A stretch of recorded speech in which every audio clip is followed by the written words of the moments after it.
Hello everyone. I think we should start the session. People are joining, and I guess I should share my screen as well. Hello Zishan. I'm about to start, and then I'll hand over the session to you after sharing my slides. Yeah, good.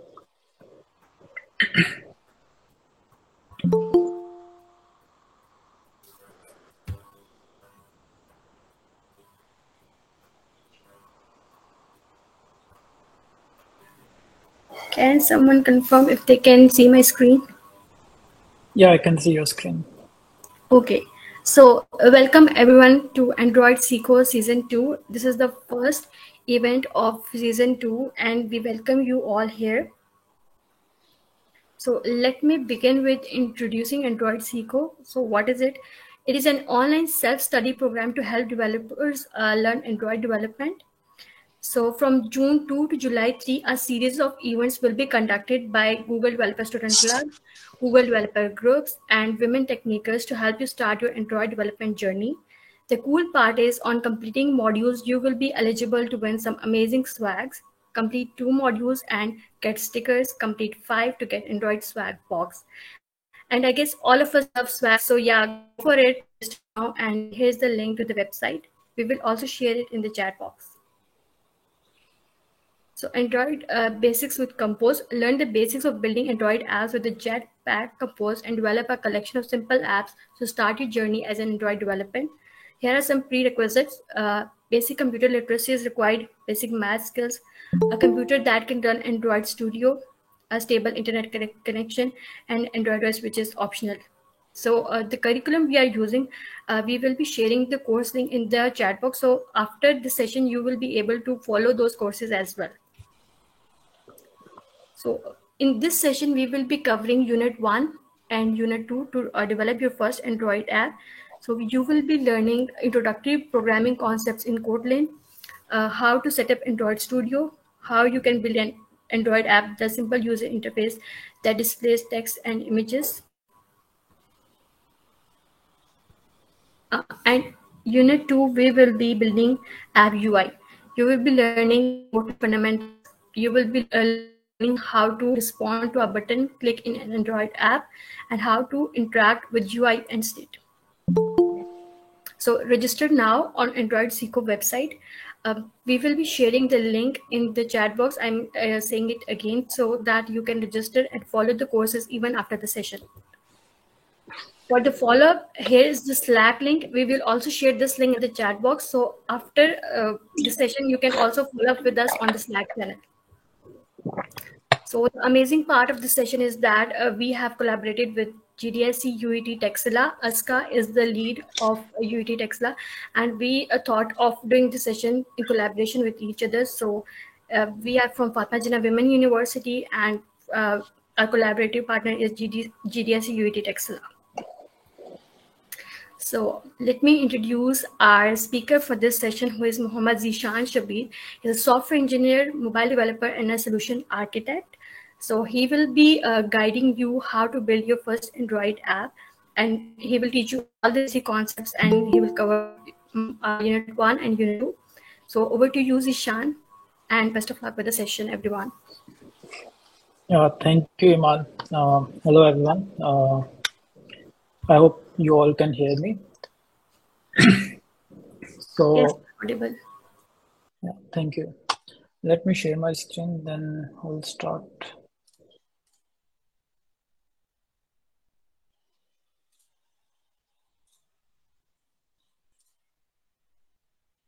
Okay. So can you guys see my screen? Yes, it is visible. Okay. So yeah, first thing first. So about me, I'm Zishan, and I'm originally from Pakistan, Rawalpindi, and I have been doing Android development from year 2016, and I have worked for quite of different countries in Pakistan. And 2 years back, I relocated to Germany, and over there, I'm working here as an Android engineer as well. So the purpose of this session is that to get you guys familiar with the Android development and why you must learn Android development. before jumping on into the details of Android development, I have a couple of questions with you guys. How many of you have studied Android development or Kotlin development as a curriculum in your university studies? So just raise your hands if you have studied it so I can understand. Okay, only two people. Nice. Okay, then let me start with the second slide.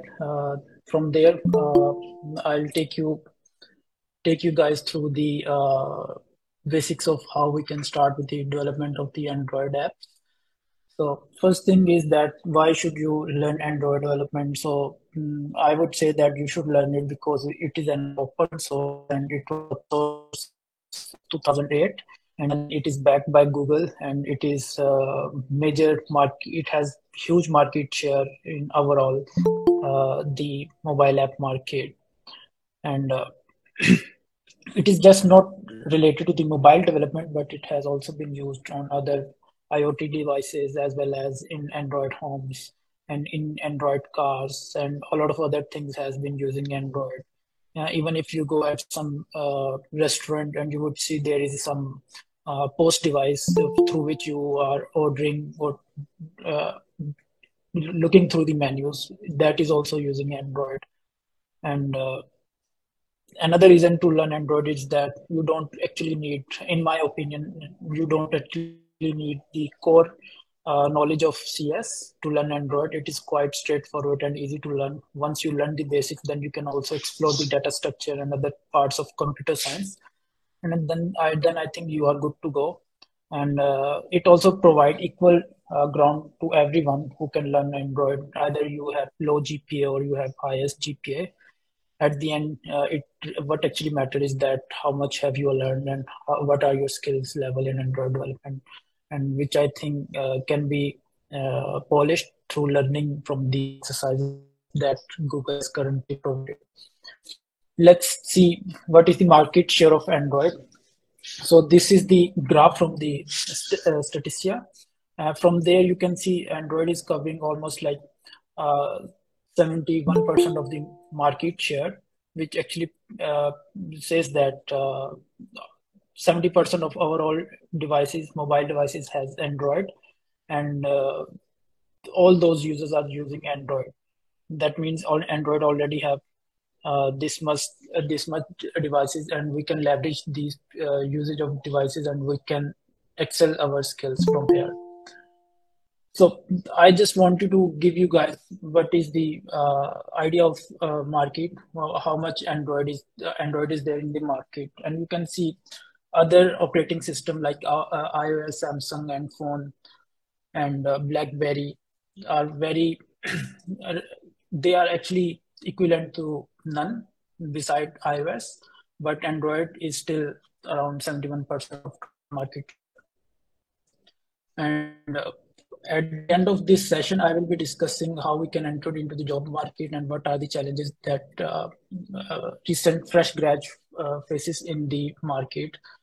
And with that, we can start with the actual thing, which is the building your first app with Android.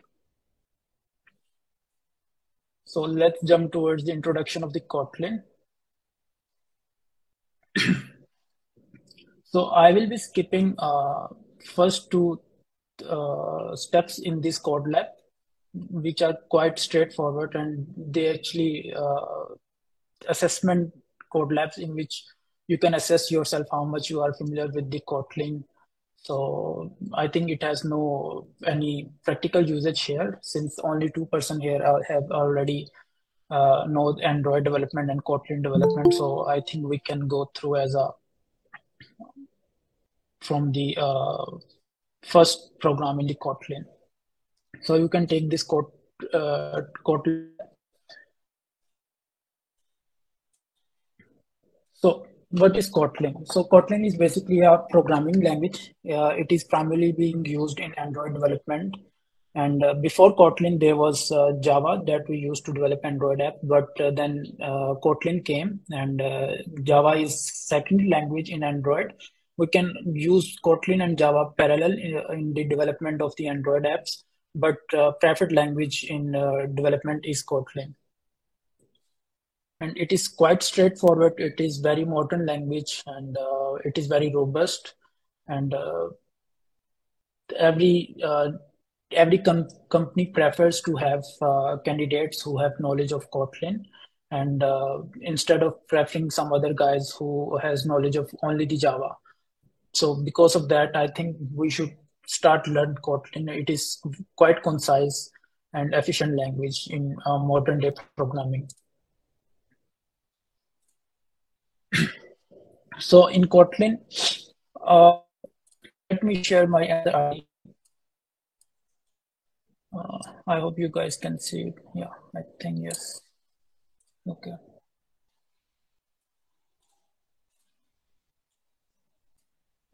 So I have created this project. It's nothing, it's just the IntelliJ ID. In that ID, I just have created a Kotlin project, just like how we create a project for Java. It's just like a project for the Kotlin.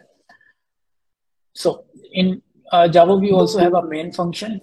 With main function, we can run any program. Same here is like with Kotlin. So actually, one more thing I like to mention here is that uh, how Java works, Kotlin also works, because under the hood, Kotlin also talk with the JVM, Java Virtual Machine, which actually converts Kotlin code to the JVM, and then that runs it at the low level details, right? So I just wanted to give you guys idea how it works. So let me write some code here. So let's say I want to print something here. I will just write.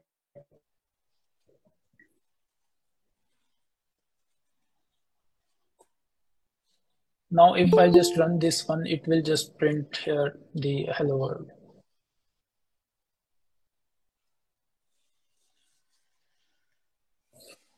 Yeah, there it is. It is just saying the hello world. So for this exercise, I will be doing everything, whatever in this code lab is in that IDE. So it says first we need to print hello world. That I think I have already done. We don't need to go through it again. We can go there and write our first program. So in Kotlin, whenever we compile, so the Kotlin program will look for the main method, and in that main method, whatever is written there, it will just run that method. It is quite straightforward, just like how we do in Java. No, uh, there's some noise. Is there someone talking?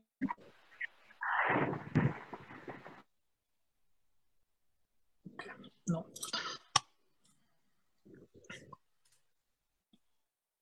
And then in Kotlin, how do we define the functions, variables, and methods? So in Kotlin, if we want to create any function, first we'll have to use create a name of the method, and after that method we'll have to create two parentheses, and after that we'll have to create two curly braces, and in that curly braces we'll have to write some code as a part of our business logic.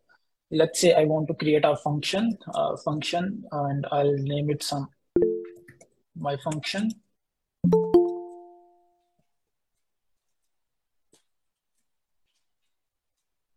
So this is the keyword which actually tells the Kotlin compiler that, hey, this is the function in which I'll have my own code and you'll have to run it. And the name of that function is my mux function.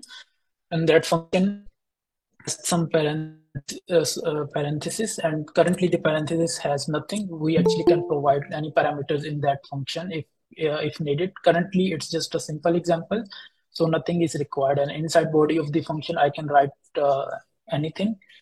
For the sake of the example here, I will write here that hello. Sorry, hello from my function. Let me format this one. Okay. And we can call it from the main. So let's see what will happen if I'll call it from main. So ideally it should print hello world and then hello from my function. Yeah, here it is. So that's how we define it, and that's how the main function is. So main is also as a function which basically get triggered when we run it. So that's how we write the functions. And let's say I want to uh, pass some parameters in my function. Let's say uh, I will create another function. I'll say print my info, and I will provide my name as a string, and then age as an integer. Right now, I have one function with two parameters. One is name and one is age. The purpose of this function is just to print my information. So I'll say here, hello, my name is.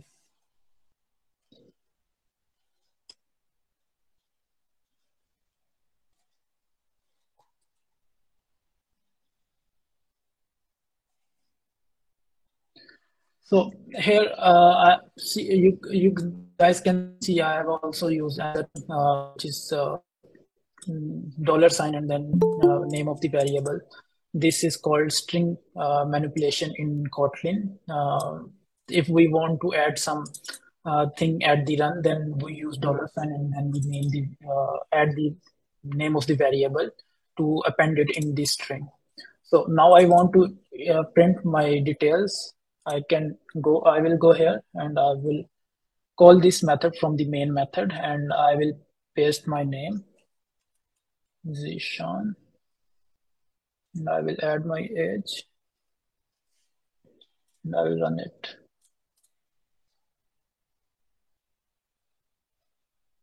So here it is.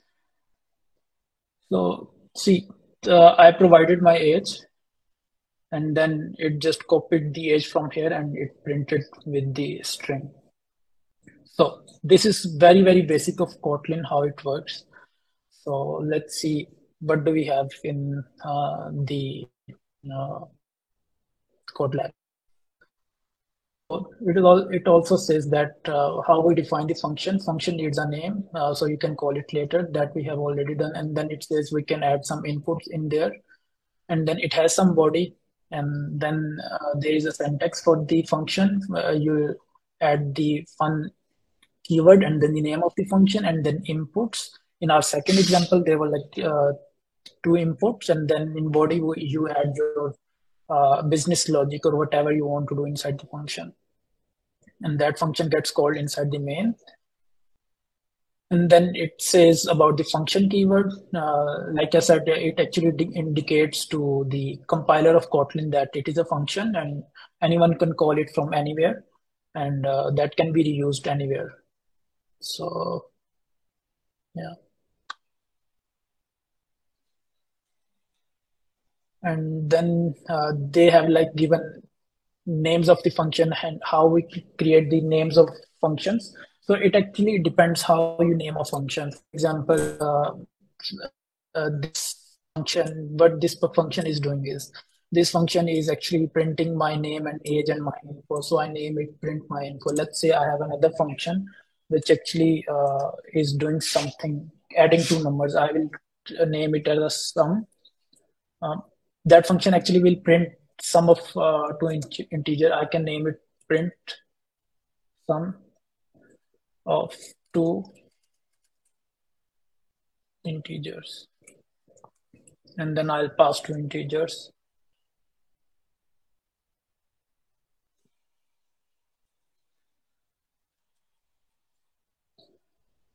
Integer 1 and integer 2. So the purpose of telling this is that the name of the function should be meaningful. So while doing the coding, anyone who is reading the name of the function, they can understand what this function is doing. So here we can create another variable.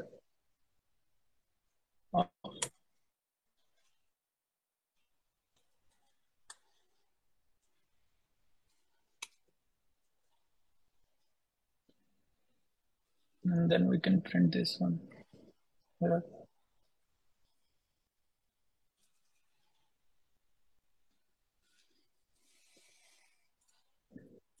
And we can call this one from here. Let's say 5 plus 5 and 5. It should print 10. Yeah, there it is.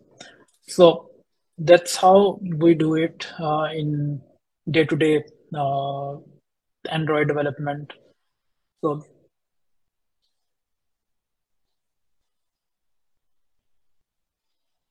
rest of that, so far, whatever I have explained, if anyone has any question in here, just raise your hand. So I guess no. Okay, this one. Assalamu alaikum, sir. Walaikum assalam. Sir, I have a question. Sir, before installing, अगर हम लोग Kotlin पे काम कर रहे हैं तो Android development के बाद हमने SDK like software development kit download करनी है, right?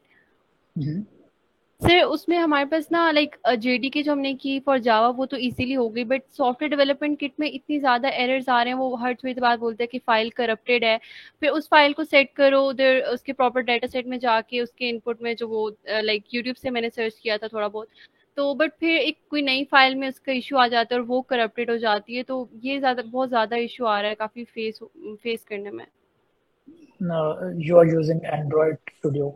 Android Yes, Studio के sir. साथ मसला आ रहा है कि वैसे सर जावा वो को? कहते हैं वहाँ नीचे मेंशन आते हैं कि एसटीके फाइल करप्टेड है आपकी। ओके ओके, आई थिंक जब मैं आगे वाला जो है ना सेक्शन उसमें जब जाऊंगा तो वो चीज़ वहां पे कवर हो जाएगी।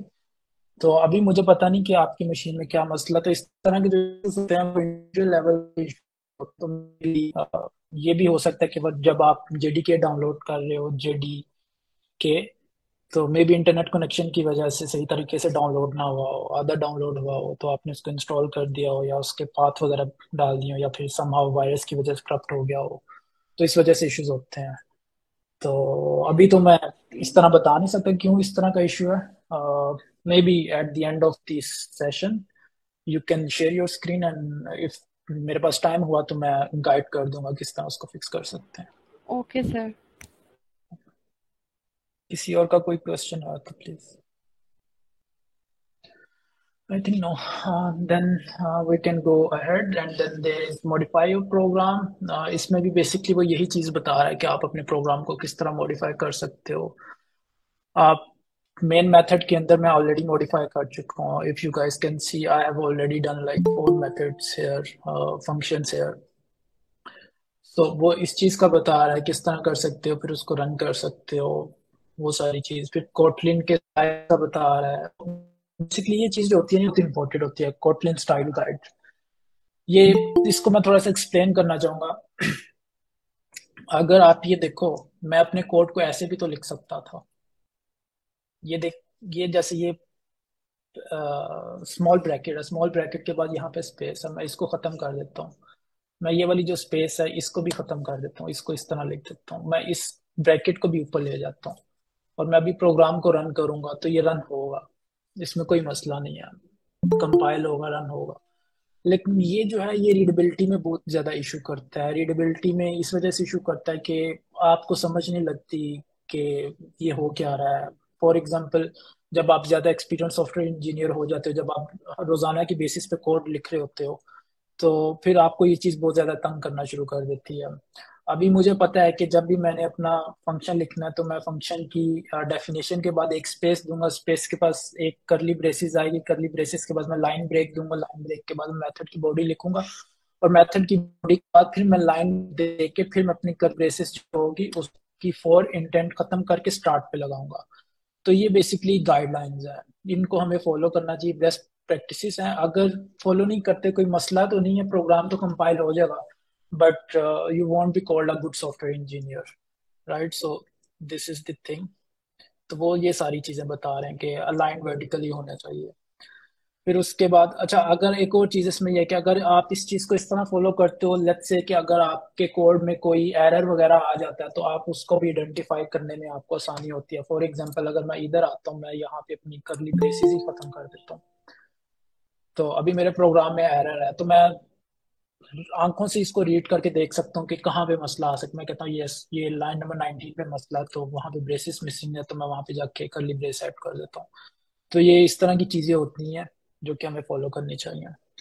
And then fix your errors in your code. बस वही चीज, फॉर एग्जांपल अगर मैं यहाँ पे, अगर आप कोई स्ट्रिंग ऐड कर रहे हो प्रिंट एलन के अंदर, तो आप string हमेशा जो भी start होती है, जैसे जावा में स्टार्ट स्ट्रिंग, तो आप उसको इन्वर्टेड कॉमास के अंदर लिखते हो। आप ये चीज फॉलो करनी पड़ती है। अगर आप नहीं करोगे तो आपको कंपाइल नहीं होगा, क्योंकि कंपाइलर को बताने के लिए, आइडेंटिफाई करने के लिए हमें ये चीजें करनी पड़ती हैं। और ये चीज सारी वो बता रहा है। और उसके अलावा ये कह रहा है कि ये ब्रेसेस जो होती हैं वो लाजमी है, सिंटेक्स वगैरह को फॉलो करना है। सो मोर और लेस ये इसी चीज पे फोकस कर रहा है इस पे। एंड देन इसमें कुछ एक्सरसाइजेज हैं ये सारी चीज। अच्छा, आप लोग जो साथ साथ मुझे फॉलो कर रहे हो, आप लोगों के पास आई सपोज के साथ में प्रैक्टिस भी कर रहे होगे आप लोग। अगर नहीं कर रहे तो प्लीज साथ में प्रैक्टिस भी करें। अपने पास आईडी वगैरह में ऑनलाइन आईडी खोल लें, जिस तरह यहाँ पे स्टार्ट मेक आईडी है, प्ले ग्राउंड ये वाली। तो इस तरह की आप आईडी ऑनलाइन खोल सकते हैं, वहां पे आप जाके कर सकते हैं। ये जैसे कोटलिन प्ले ग्राउंड है, यहाँ पे आप कुछ भी कोटलिन का लिख के उसको कंपाइल वगैरह कर सकते हो। आप ब्राउजर में उसको कर सकते हो। यहाँ पे आप उसको ओपन करो, मेथड लिखो, और उसको मेथड कोई काम कर रहा हो, फिर उसको यहाँ से कॉल करो, उसका रिजल्ट देखो क्या आता है। Just for the sake of learning और practice you can do that here. Okay, and then I think ये सारी चीज है। This is good. Okay, and then we can end this one. This was simple, very straightforward, and very basic knowledge of Kotlin, just to start with the Android development. फिर उसके बाद हम लोग ने ये कर लिया, create and use variables in Kotlin. Let's do this code lab.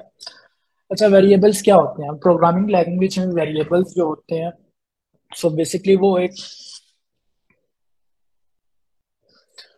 Memory में एक लोकेशन होते हैं। कोई भी प्रोग्राम चलाने के लिए हमें ना मेमोरी में कुछ जगह चाहिए होती है, और मेमोरी में हम वो जगह कैसे बनाते हैं? हम वेरिएबल्स डिक्लेयर बनाते हैं। अगर हम किसी दो इंटीजर्स हैं, उनको आपस में सम करना चाहते हैं, हम इंटीजर्स को प्रोवाइड कर देंगे। अभी उनका सम जो निकालना है वो हम कहाँ रख सकते हैं? वो रखने के लिए हमें एक वेरिएबल क्रिएट करना पड़ेगा। तो वो वेरिएबल हम क्रिएट करते हैं। कोटली में वेरिएबल क्रिएट करने के डिफरेंट तरीके हैं। सॉरी, फॉर एग्जांपल, हाँ, यहाँ पे हम वेरिएबल्स क्रिएट करते हैं दो तरीकों से। एक var के नाम से, जिसका मतलब होता है वेरिएबल। जैसे कि हम कहते हैं कि var सम, और बता देते हैं हम इसकी टाइप क्या होगी। इसकी टाइप होगी इंटीजर, और ये इक्वल होगा 0 के, राइट। एंड हम एक और वेरिएबल क्रिएट करते हैं, उसको हम वॉल कह देते हैं, वॉल। और उसको हम कहते हैं अमाउंट, और वो भी इंटीजर होगा, और उसको हम कह देते हैं 10। एंड देन एक और क्रिएट कर लेते हैं, उसको हम कहते हैं ऑल अमाउंट 2, और ये भी इंटीजर होगा, और साथ में उसको हम कह देते हैं 20, राइट। अच्छा, वार और वेरिएबल में डिफरेंस क्या है? अब जब वार होता है ना, उसको हम रन टाइम पे चेंज कर सकते हैं। फॉर एग्जांपल, यहाँ पे मैंने वार को क्या कह दिया? मैंने कह दिया वार जो है वो इक्वल होगा 0 के। अब मैं वार को बाद में, यहाँ पे मैंने 0 के इक्वल बता दिया, और यहाँ पे मैं इसको चेंज भी कर सकता हूँ। मैं दोबारा कहता हूँ कि वार का जो सम है, सम को मैं चेंज कर देता हूँ 10 पे, तो कंपाइलर मुझे कोई भी कंप्लेन नहीं करा। लेकिन जब मैं अमाउंट पे आता हूँ, अमाउंट को मैं कहता हूँ 10 से उठा के मैं उसको 15 पे करता हूँ, तो यहाँ पे मुझे कंपाइलर कहेगा कि यार, कंप्लेन करेगा तो कि तुमने पहले तो मुझे वॉल का बताया कि ये अमाउंट जो है ये एज अ वॉल वेरिएबल है, और इसको यहाँ पे तुम चेंज कर रहे हो, तुम इसको चेंज नहीं कर सकते। अगर तुमने इसको चेंज करना है तो तुम इसको वार में कन्वर्ट कर लो, तुम इसको वार में कन्वर्ट कर लेते हो। ये हम क्यों करते हैं, ये हम इस वजह से करते हैं, जब हम उसको वॉल डिक्लेयर कर देते हैं तो कंपाइलर क्या करता है कि मेमोरी के अंदर एक जगह होती है उसको एलोकेट कर देता है और साथ में बता देता है कि ये फिक्स्ड मेमोरी है या वेरिएबल मेमोरी है। अगर तो वो वार है तो वो फिर उसको वेरिएबल मेमोरी डिक्लेयर कर देता है। कल को अगर तो वैल्यू तुमने बताइए एन जो है वो मेमोरी में कम स्पेस लेती है, और कल को अगर तुम उसको चेंज करके कुछ ज्यादा कर देते हो तो वो उसको उस हिसाब से एक्सटेंड कर सके। तो ये इसलिए यूज होते हैं।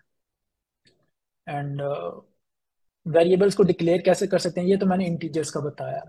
हम पहले कीवर्ड बताते हैं वेरिएबल्स का, आइदर वार और वॉल, फिर वेरिएबल का नाम एंड देन कोलन। कोलन के बाद हम टाइप बताएंगे, वेरिएबल की टाइप क्या होगी, इंटीजर्स हो सकते हैं, स्ट्रिंग हो सकते हैं, बुलियन हो सकता है, और भी डिफरेंट तरीके की टाइप्स हो सकती हैं, आपकी अपनी टाइप्स हो सकती हैं, और फिर उसके आगे उसकी वैल्यू आप बता सकते हो। और उसके अलावा आप वैल्यू नहीं भी बता सकते, अगर आपको नहीं पता कि आपकी वेरिएबल की स्टार्टिंग वैल्यू क्या होगी तो फिर आप ऑप्शनल्स क्रिएट कर सकते हो। ऑप्शनल्स जो है ये थोड़ा एडवांस कॉन्सेप्ट है। जब आप थोड़े से कोटलिन में एफिशिएंट हो जाओगे, थोड़ा सा आपको नॉलेज आ जाएगा कोटलिन का, तो फिर आई थिंक आपको समझना चाहिए ऑप्शनल्स क्या होते हैं। तो फॉर नाउ उसको स्किप करते हैं, फिर आगे आते हैं वेरिएबल एंड डाटा टाइप्स। ये वही चीज बता कि वेरिएबल नाम होता है उसकी वैल्यू होती है, वो हम कर लेते हैं। फिर ये सारी थ्योरी है जिस तरह नॉर्मल लैंग्वेज में वेरिएबल्स का कॉन्सेप्ट होता है, जावा स्क्रिप्ट, जावा, एचटीएमएल, सीएसएस में, वो ये वही सारी थ्योरी है इसकी भी। ठीक है, अभी ये दिखा रहा है कि ये एक ना स्क्रीन दिखा रहा है।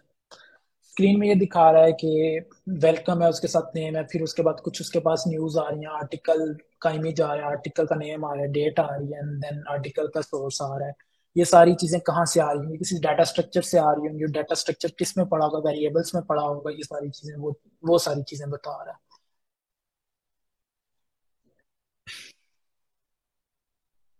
अभी स्ट्रिंग वेरिएबल है, उसमें टेक्स्ट होते हैं, स्ट्रिंग्स आ सकते हैं, इंटीजर में सिर्फ इंटीजर्स आ सकते हैं, डबल्स में हमारे पास डेसिमल वैल्यूज आती हैं, और फ्लोट में भी हमारे पास डेसिमल फ्लोटिंग वैल्यूज आती हैं। ठीक है, और ये जो होते हैं ये डबल से लेस प्रिसाइज होते हैं, ये बहुत बड़े नंबर्स होते हैं। फ्लोट जो होते हैं, जो डबल्स होते हैं वो इतने बड़े नहीं होते, प्रिसाइज होते हैं। जो बूलियन दो ही वैल्यूज हो सकती हैं, और फॉल्स ही हो सकती हैं। तो ये वाली सारी इसी में कहानी है ये सारी। तो इसको भी मैं कहूंगा साथ साथ में आप देखते रहो। अगर कोई चीज इसमें किसी का कोई भी क्वेश्चन है तो जस्ट रेज योर हैंड, मैं आंसर कर दूंगा। ओके, अभी ये है। एंड देन वेरिएबल्स के नेम जो होते हैं वो भी जिस तरह मैंने बताया था कि जैसे फंक्शन का नाम होता है, वेरिएबल्स के नेम भी मीनिंगफुल होने चाहिए। तो ये चीज का भी ध्यान रखना। फॉर एग्जांपल अभी मैं यहाँ पे अमाउंट लिखा हुआ है और अमाउंट वो लिखा हुआ है, तो मैं इसको इस तरह नहीं लिख सकता कि मैं अमाउंट के आगे एक टी एक्स्ट्रा कर दूंगा कि ताकि कंपाइलर कंप्लेन करना बंद कर दे कि एक सेम सेम नेम के दो वेरिएबल्स हैं। मुझे इसका मीनिंगफुल नाम देना पड़ेगा। मैं इसको अमाउंट 2 दे देता हूँ और इसको अमाउंट 1 दे देता हूँ, ताकि पता चल जाए जो बंदा रीड कर रहा है कि यहाँ पे दो अमाउंट है और उनका सम निकालना है। और अब मैं यहाँ पे सम इसका निकाल दूँ, उसका आ जाएगा अमाउंट 1 प्लस अमाउंट 2। राइट, ये सारी चीज हो रही है। फिर आगे ये इसकी सारी ये थ्योरी है। और स्ट्रिंग्स का है, स्ट्रिंग का ऑलरेडी मैं बता चुका हूँ कि डबल कॉलन के साथ आते हैं,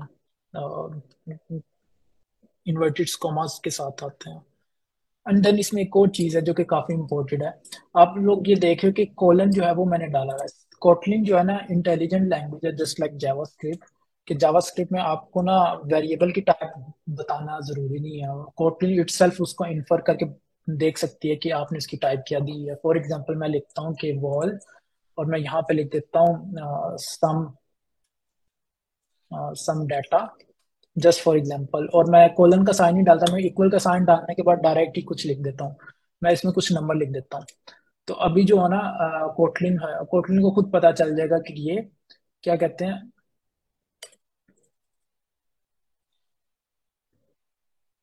ओके, कोटलिन को खुद ही पता चल जाए कि ये क्या है।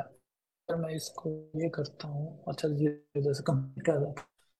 ओके, अगर मैं इसको कुछ भी इंटीजर्स डाल लेता हूँ तो कोटलिन को खुद ही पता चल गया कि ये क्या है। अभी जब मैं इसको इसकी डाटा टाइप चेक करूंगा तो वो इंटीजर आएगी। अभी ये देखो, मैं अगर मैं सम लिखता हूँ,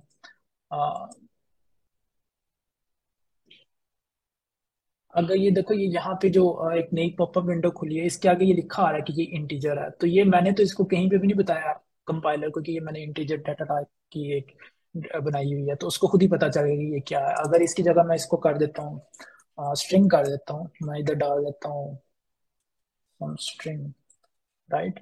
तो लेट्स से कि अभी कंपाइलर को क्या पता चलता है। देखो, कंपाइलर को पता चल गया ये स्ट्रिंग है। तो ये चीज लाजमी नहीं हमें डालनी चाहिए, आप नहीं भी डाल सकते, बट बेस्ट प्रैक्टिस है कि डाल दिया करें। So yeah, that's it from the functions. Let's say update variables, वही चीज के वेरिएबल्स को जो मैंने बताया, वाल जो है बस एक टाइम उसकी असाइनमेंट होती है, रिसाइनमेंट उसकी नहीं हो सकती। अगर रिसाइनमेंट करनी है तो वेरिएबल में चेंज करना पड़ेगा। तो ये आगे उसकी थ्योरी है सारी। और आगे हम ये कर लेते हैं कि एक लूप लिख लेते हैं इसके अंदर। हम ये कर लेते हैं कि हमें एक लूप लिखनी है। अ, वो क्या करेगी, वो ये करेगी कि नंबर्स प्रिंट करेगी। तो हम ये लिख लेते हैं, एक मिनट, ये थोड़ा सा ना बाद में लिख लेते हैं हम, उसको बात उसमें बात की तरफ आते हैं, पहले ये चीजें क्लियर कर लेते हैं। फिर डबल्स का ऑलरेडी बता दिया है, वो सारी चीज है। डबल्स को सम करेंगे तो उसका वो ये आएगा। और उसके अलावा भी हम लिख सकते हैं उसको,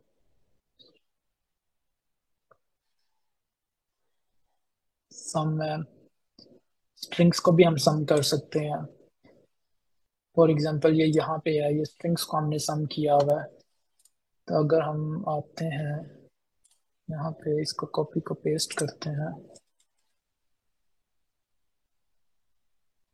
तो जब हम इसको रन करेंगे तो क्या होता है।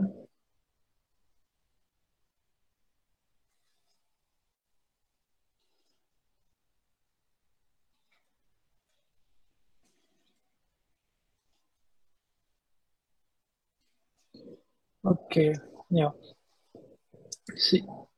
यहाँ पे ये दोनों को उसने आपस में सम कर दिया। सम नहीं है, ये क्या कर रहा है कि ये भी स्ट्रिंग है, ये भी स्ट्रिंग है।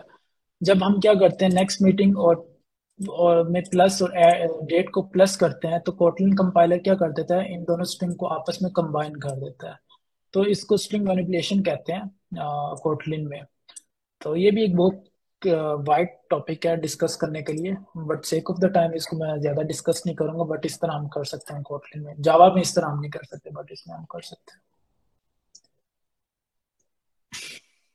एंड देन बुलियंस को हम किस तरह डिक्लेयर कर सकते हैं, बुलियंस को भी हम सिंपल डिक्लेयर कर सकते हैं कि बुलियन की टाइप बता देंगे, वॉल हम बुलियन, और आगे उसकी टाइप फॉल्स बता देंगे। अगर हमने उसकी टाइप भी बतानी है तो हम कॉलन का साइन डालेंगे और फिर टाइप बता देंगे कि टाइप उसकी क्या है। हम यहाँ पे बूल लिखेंगे तो बूलियन आ जाएगा। फिर आगे ये कोडिंग की कन्वेंशन है जो मैं ऑलरेडी डिस्कस कर चुका हूँ कि आपको स्पेस देनी है, इस तरह की चीजें वो है। फिर कोड को कमेंट आप कैसे कर सकते हैं, कोड को अगर कमेंट करना है, मैं इस लाइन को कमेंट करना चाह रहा हूँ तो मैं बस ये डबल स्लैश डाल दूंगा तो वो कमेंट आ जाएगा। इसके स्टार्ट में डालनी पड़ेगी मुझे डबल स्लैश। तो इसके स्टार्ट में अगर मैं डबल स्लैश डाल दूँ तो ये कमेंट आउट हो जाएगा। तो अब ये कमेंट आउट मैंने किया तो एरर दे रहा है क्योंकि नीचे यहाँ पे वो यूज हो रहा है अभी कंपाइलर के हमें तो नजर आ रहा है, हमने इसको कमेंट आउट कर दिया, बट कंपाइलर के लिए कमेंट आउट हो चुका है। तो कंपाइलर इसको फिर कंपाइल करते हुए इसको अपने पास नहीं देख रहा, तो इस वजह से उसने क्या कर दिया, इसको रेड कर दिया। अभी जब मैं इस पे होवर करूंगा तो ये मुझे कहता है कि ये वाला जो वेरिएबल ये डिक्लेयर्ड ही नहीं है कहीं पे, तो तुमने मेंशन किया हुआ, तो इस वजह से इसको डिक्लेयर करो। अभी जब मैं इसको रिमूव करूंगा तो एरर ये खत्म हो जाएगा। तो आप इस तरह कमेंट ऐड कर सकते हो, और उसके अलावा आप स्टैरिक के साथ भी कमेंट कर सकते हो, फॉरवर्ड स्लैश इस तरह कमेंट ये। तो यहाँ पे एक ये चीज भी होती है कि डॉक्यूमेंटेशन के पर्पसेस के लिए हम मेथड के नाम के ऊपर भी इस तरह डाल देते हैं। फिर हम थोड़ी एक्सप्लेनेशन भी बता देते हैं कि this method is doing anything that is related to the method just for the sake of readability. बस यहाँ तक ही है ये एक्सरसाइज। किसी का कोई क्वेश्चन है तो प्लीज मुझसे पूछ लें।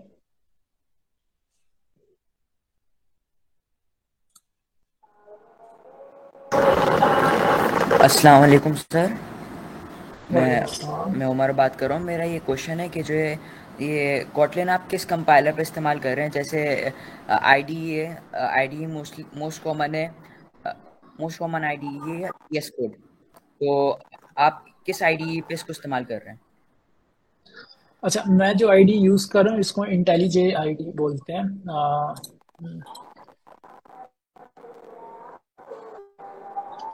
ये स्क्रीन पे नजर आ रहा है आपको? ये यस इंटेलिजे आइडिया इसको बोलते हैं, ठीक है। मैं ये वाली आईडी यूज कर रहा हूँ। सो बेसिकली ये जो आईडी है जेट ब्रेन्स की है, और जेट ब्रेन्स वो कंपनी है जिसने कोटलिन लैंग्वेज को इन्वेंट किया है। तो मैं उन्हीं की आईडी यूज करता हूँ। I am not really sure कि आप जेएस वीएस कोड के साथ कोटलिन यूज कर सकते हो कि नहीं कर सकते। आई थिंक कोई एक्सटेंशन होगी उसको यूज करते हुए कर सकते हो, बट मैंने खुद से कभी नहीं किया। तो आई विल रिकमेंड कि इंटेलिजे आईडी यूज करें। It's not a paid, but students के लिए होता है कि आप अपनी ईमेल आईडी दो तो वो आपको ना 1 ईयर का लाइसेंस दे सकते हैं। तो उसको यूज करते हुए आप कर सकते हो। Okay, thank you sir. Okay, and then हम create and use functions in Kotlin. ये चीज मैं ऑलरेडी कवर कर चुका हूँ। आई थिंक हमें इसमें फर्दर जाने की जरूरत नहीं है, ये वही सारी चीज है। ओके, लेट मी सी अगर इसमें कोई एक, हाँ, ये वाली एक चीज इंपॉर्टेंट है।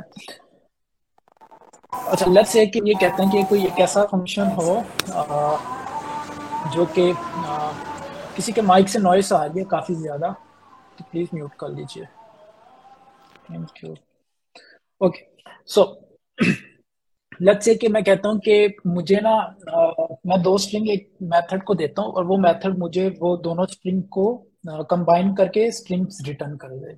मैं वो मेथड एक लिखता हूँ। तो मैं क्या करूंगा, मैं मेथड लिखूंगा कंबाइन टू स्ट्रिंग्स, और इसमें मैं दो स्ट्रिंग्स उसको बताऊंगा, ठीक है।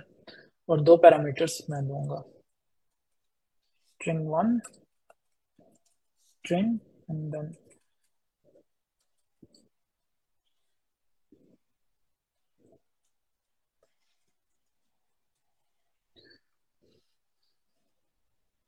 राइट। और अभी मैं कहता हूं कि मुझे ना ये मेथड क्या करेगा, रिटर्न करेगा एक स्ट्रिंग, ठीक है।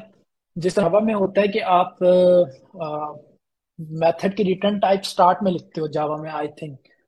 तो मेथड के स्टार्ट में कुछ वॉइड लिखते हैं, अगर आप वॉइड की जगह कुछ और स्ट्रिंग रिटर्न करें स्ट्रिंग लिखते हैं। तो कोटलिन में हम जो मेथड की टाइप होती है रिटर्न, वो मेथड के एंड पे जाके कोलन डालते हैं, और कोलन के बाद उसकी टाइप का बता देते हैं। तो यहाँ पे मैंने उसकी टाइप का बता दिया, लेकिन अभी मेथड के अंदर कुछ भी नहीं है। तो ये कंपाइलर कंप्लेन कर रहा है, कह रहा है कि तुमने तो मुझे कहा है कि यहाँ पे मुझे स्ट्रिंग रिटर्न करो, लेकिन जो तुमने मेथड लिखा है वो तो कुछ रिटर्न ही नहीं कर रहा, उसकी बॉडी में एम्प्टी है। तो मैं यहाँ पे जाके रिटर्न का कीवर्ड यूज करता हूँ, और उसके अंदर जाके मैं कर देता हूँ string1 प्लस string2। इन दोनों को मैंने कंबाइन कर दिया। और अभी मैं क्या करता हूँ, मैं यहाँ से इस मेथड को कॉल करता हूँ। यहाँ से मैं लिखता हूँ, एक बना लेता हूँ वेरिएबल कंबाइंड स्ट्रिंग के नाम से, और ये मेथड में वैल्यू सेव होगी जो इधर से आएगी। और इस मेथड को मैं यहाँ से कॉल करता हूँ, और इसमें दो मैं स्ट्रिंग्स भेज देता हूँ। पहले मैं लिखता हूँ str string1 देता हूँ, string1 प्लस string2, ठीक है। ये दो मैंने स्ट्रिंग्स, और प्लस नहीं डालना, यहाँ पे कॉमा आएगा। मैंने इन दोनों को पास कर दिया। अब इसका जो रिजल्ट आएगा वो किस में सेव हो रहा है, कंबाइन स्ट्रिंग में सेव हो रहा है। तो अभी इसका आउटपुट देखने के लिए मैं इसको प्रिंट कर लेता हूँ, और इसको मैं यहाँ पे कर देता हूँ। Okay, let's run it. Okay, ये देखो, ये यहाँ पे ये दोनों इकट्ठे हो गए, string1 एंड string2 दोनों कंबाइन हो गए। तो इसमें हमने ये सीखा कि अगर हमें कोई मेथड है उसकी रिटर्न टाइप बतानी है तो हम ये स्ट्रिंग करेंगे। फिर उसके बाद आगे पैरामीटर्स का बताया, स्ट्रिंग का बताया हुआ है, ये चीज ऑलरेडी मैं डिस्कस कर चुका हूँ। फंक्शन विद मल्टीपल पैरामीटर्स भी आप ऐड कर सकते हो। अगर आपके 10 हैं, 10 के 10 भी ऐड कर सकते हो, बट वो एक अच्छी प्रैक्टिस नहीं है।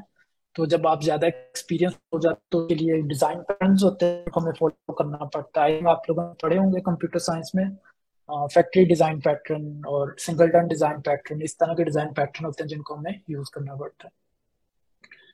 फिर आगे नेम्ड आर्गुमेंट्स होते हैं। अच्छा, ये काफी अच्छी चीज है। ये आई थिंक कोटलिन में ही है, बाकी किसी लैंग्वेज में नहीं है। आई थिंक सो जावा में नहीं है ये चीज कि हम नेम पैरामीटर्स भी कर सकते हैं। अच्छा, अब ये यहाँ पे ये देखो, कंपाइलर ने खुद से ही, अगर आपको नजर आ रहा होगा, str1 लिखा हुआ है और str2 लिखा हुआ है। तो इसको हम खुद भी यहाँ से लिख सकते हैं। हम क्या करते हैं कि हम यहाँ पे आएंगे, हम इसको कहेंगे पुट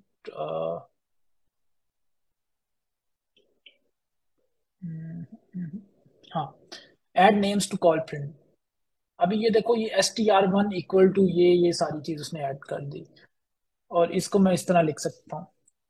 सो बेसिकली ये होता है कि अगर आप किसी भी मेथड को, फंक्शन को कॉल कर रहे हो, तो फंक्शन के साथ में पैरामीटर देने के साथ साथ आप उसके जो पैरामीटर के नेम्स हैं वो आप यहाँ पे लिख सकते हो, इंडिकेट करने के लिए, रीडेबिलिटी को बेहतर बनाने के लिए कि नाम है। फॉर एग्जांपल, अभी जब मैंने इसको ये लिखा तो इसके साथ मैंने str1 और str2 लिख दिया, तो मुझे ये पता चल रहा है str1 एक पैराम है, उसमें ये वाली वैल्यू जा रही है, str2 भी एक पैराम है, उसमें ये वाली वैल्यू जा रही है।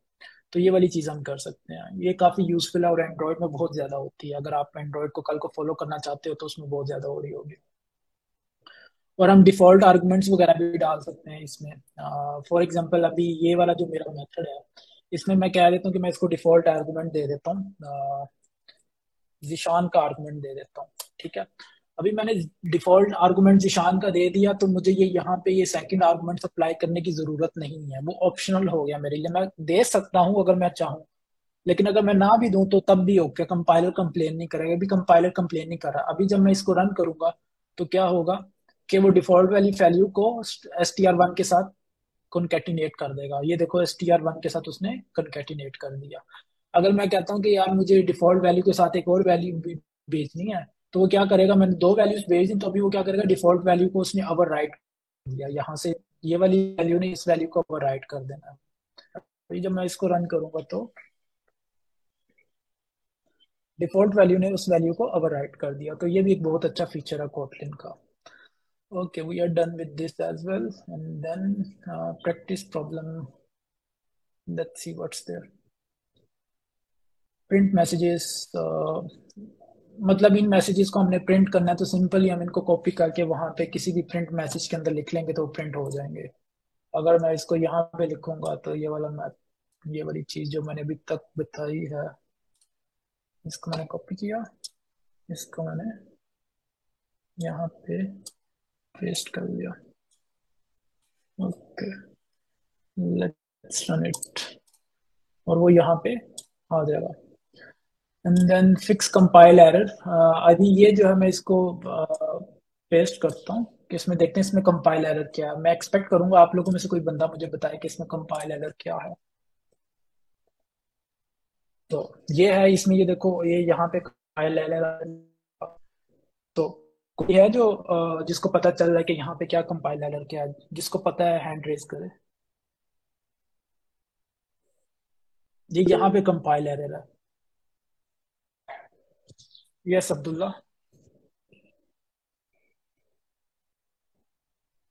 अब्दुल्ला को, कैन यू अनम्यूट योरसेल्फ? एक साइड पे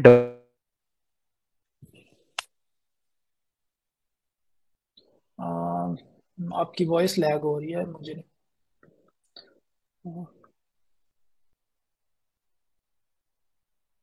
ओके, मैं बता दूं हैंड पे। अब्दुल्ला के अलावा किसी और ने भी रेज किया था हैंड, कोई था? पे सिंगल कोट और एक साइड पे डबल कोट। ओके, उसके अलावा एक और भी मिस्टेक है यहाँ पे।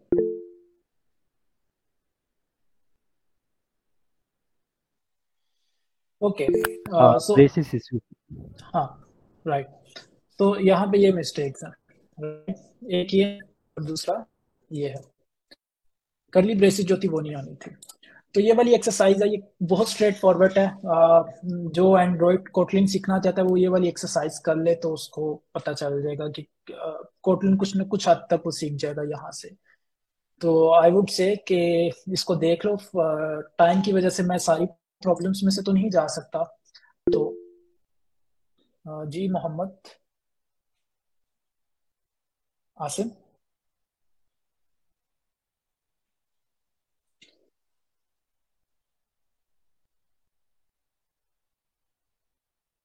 हेलो। अस्सलाम वालेकुम सर। वालेकुम अस्सलाम। सर ये आप जो कंटेंट कवर कर रहे हो ये कौन से वेबसाइट से कर रहे हो? अच्छा, ये जो है ना, मैं आप लोगों के साथ ये शेयर कर दूंगा। और ये जो वेबसाइट है, ये वेबसाइट जो है एंड्रॉयड की ऑफिशियल वेबसाइट है। एंड्रॉयड में डेवलपर्स का पोर्टल है, वहाँ पे सारा उन्होंने कंटेंट बताया है, वहाँ से आप कवर कर सकते हो। मैं ओके इसको बता दूंगा, वो आपके साथ शेयर कर देंगे, ठीक है। Okay, thank you.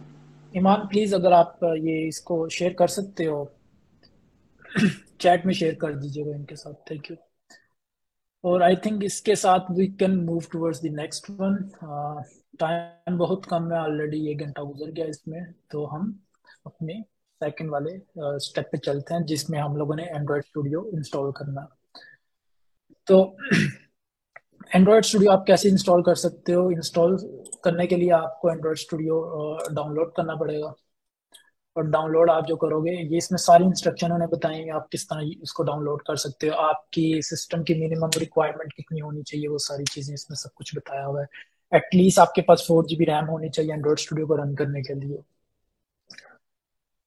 एंड ठीक है, ये सारी चीजें आप देख लें इसमें क्या क्या है। और फिर उसके बाद मेरे पास मैक है और उसमें ऑलरेडी इंस्टॉल्ड है, बट स्टिल मैं इसमें से जाके बता रहा हूँ कि किस तरह होता है। आप सबसे पहले क्या करना पड़ेगा कि ये डाउनलोड पेज पे आना है, यहाँ पे आके आपको ये डाउनलोड करना है। इस पे आप क्लिक करोगे तो ये एक एग्रीमेंट की साइट खुलेगी, वहाँ पे टर्म्स एंड कंडीशन जो है वो उसको फिल करोगे और उसके बाद आपको इसको डाउनलोड करना है। तो ये जब डाउनलोड हो जाएगा फिर आपको उसको इंस्टॉल करना पड़ेगा। 1 GB का डाटा है, आई थिंक पाकिस्तान में भी ये 1 घंटा तक लेगा इंस्टॉल होने के लिए। तो इसको इंटरनेट स्टेबल कनेक्शन की ज़रूरत होती है। अगर आपका इंटरनेट का कनेक्शन स्टेबल नहीं है तो ये बहुत टाइम लेगा इंस्टॉल होने में। अगर इंटरप्ट होता है तो फिर आपको दोबारा से इंस्टॉल करना पड़ेगा। और सिंपल सा सेटअप है, बस आपने यस यस करते जाना, नेक्स्ट नेक्स्ट करते जाना, तो वो आ जाएगा। फिर आगे आप चूज कर सकते हो आप इसका कौन सा थीम सेट करना चाहते हो, लाइट मोड करना चाहते हो, ड्रैकुला लाइट मोड करना चाहते हो, वो इंस्टॉल कर लोगे। फिर उसके बाद कुछ आप उसको परमिशन देनी पड़ेंगी। ये परमिशन इसलिए होती हैं, एक आप एंड्रॉयड डिबगिंग ब्रिज होता है उसको देते हो, और उसके अलावा आप अपडेट्स वगैरह कॉन्फ़िगर करने के लिए देते हो, तो वो देनी लाजमी है, अच्छी चीज़ है, वो दे दीजिए। अब ये मैक का उन्होंने बताया कि मैक किस तरह आप इंस्टॉल कर सकते हो, लिनक्स का लिनक्स में किस तरह कर सकते हो, ये सारी वही चीज़ है। एंड देन हम अपनी फर्स्ट ऐप क्रिएट करेंगे एंड्रॉयड में। अच्छा, मैंने ऑलरेडी इंस्टॉल किया हुआ है। आप लोगों को नजर आ रहा होगा कि ये वाली पॉपअप एक विंडो नजर आ रही है आपको, इसमें ये एंड्रॉयड स्टूडियो पॉपअप विंडो है, ठीक है। ये मैंने ऑलरेडी इंस्टॉल किया हुआ है क्योंकि मैं एंड्रॉयड में ऑलरेडी काम करता हूँ, तो मेरे सिस्टम में ऑलरेडी से इंस्टॉल्ड है, ठीक है। जब आप इंस्टॉल कर लेते तो फर्स्ट टाइम जो विंडो आपके पास खुलेगी एंड्रॉयड स्टूडियो की, हर चीज सेटअप वगैरह करने के बाद वो ये खुलेगी, ठीक है। इसके अंदर ये प्रोजेक्ट, आपके रिसेंट प्रोजेक्ट्स जो आपने जिन पे काम किया होता है वो आ रहे होते हैं। फिर नया प्रोजेक्ट अगर आपने क्रिएट करना है वो न्यू प्रोजेक्ट क्रिएट कर सकते हो। अगर कोई एग्जिस्टिंग प्रोजेक्ट आपने ओपन करना है, ओपन के बटन से अगर आप कुछ फ्लटर का प्रोजेक्ट बनाना चाहते हो तो वो आप यहाँ से बना सकते हो। मे बी कुछ लोगों को फ्लटर की ऑप्शन ना आ रही हो, वो क्योंकि उसके लिए एक अलग से प्लगइन इंस्टॉल करना पड़ता है, वो मैंने किया हुआ है, तो इस वजह से वो यहाँ पे फ्लटर की ऑप्शन नजर आ रही है। इसकी कोड लैब पे जाते हैं। Let me close unwanted stuff. Okay okay, हम अपना पहला प्रोजेक्ट करते हैं। ओके, यहाँ पे आते हैं, हमें ऐसा कुछ नजर आ रहा होगा, ठीक है। अगर आप यहाँ पे भी देखो तो यहाँ पे ये इस तरह का नजर आ रहा है, ये विंडो खुलेगी, ठीक है। उसमें आप कुछ भी सिलेक्ट कर सकते हो। अभी इसमें ये देखो, ये काफी सारे टेम्पलेट हैं, ठीक है। आप इसमें से कोई भी टेम्पलेट खोल के उसको रन करोगे, रन होगा इसी तरह का टेम्पलेट आपकी ऐप पे आपको नजर आ रहा होगा। मैं नो एक्टिविटी वाला भी कर सकता हूँ, एम्प्टी एक्टिविटी वाला भी खोल सकता हूँ। तो इसमें काफी जगहों पे आप एक्टिविटी का एक वर्ड नजर आ रहा होगा। तो एक्टिविटी क्या होती है? एक्टिविटी बेसिकली आपके फोन के ऊपर जो स्क्रीन नजर आ रही होती है ना, ये जो स्क्रीन, अगर कोई भी अगर ऐप ओपन करते हैं, फॉर एग्जाम्पल मैंने प्ले स्टोर ओपन किया है, तो ये वाली जो स्क्रीन नजर आ रही है, ये एक एक्टिविटी है। फोन पे जो भी स्क्रीन नजर आ रही होती है वो एक्टिविटी हम उसको बोलते हैं, और कोड के अंदर भी उसका जो नाम है वो एक्टिविटी है। अब एक्टिविटी की लाइफ साइकिल्स होती हैं, उसमें 7 डिफरेंट मेथड होते हैं लाइफ साइकिल के। वो जो आप यूजर स्क्रीन पर दिखा रहे होते हो, अगर आप किसी और स्क्रीन पर जाते हो तो वो आपकी स्क्रीन को बता देते हैं कि यार यूजर अगर किसी और स्क्रीन पर चला गया तो तुम जो काम कर रहे हो उसको बंद कर दो। अगर कोई एकदम से कोई फोन आ जाता है तो आपकी ऐप को इंटरप्ट करता है एंड्रॉयड सिस्टम, और फोन की स्क्रीन सामने नजर आ जाती है। तो इस तरह की चीजें उसमें हो रही होती हैं।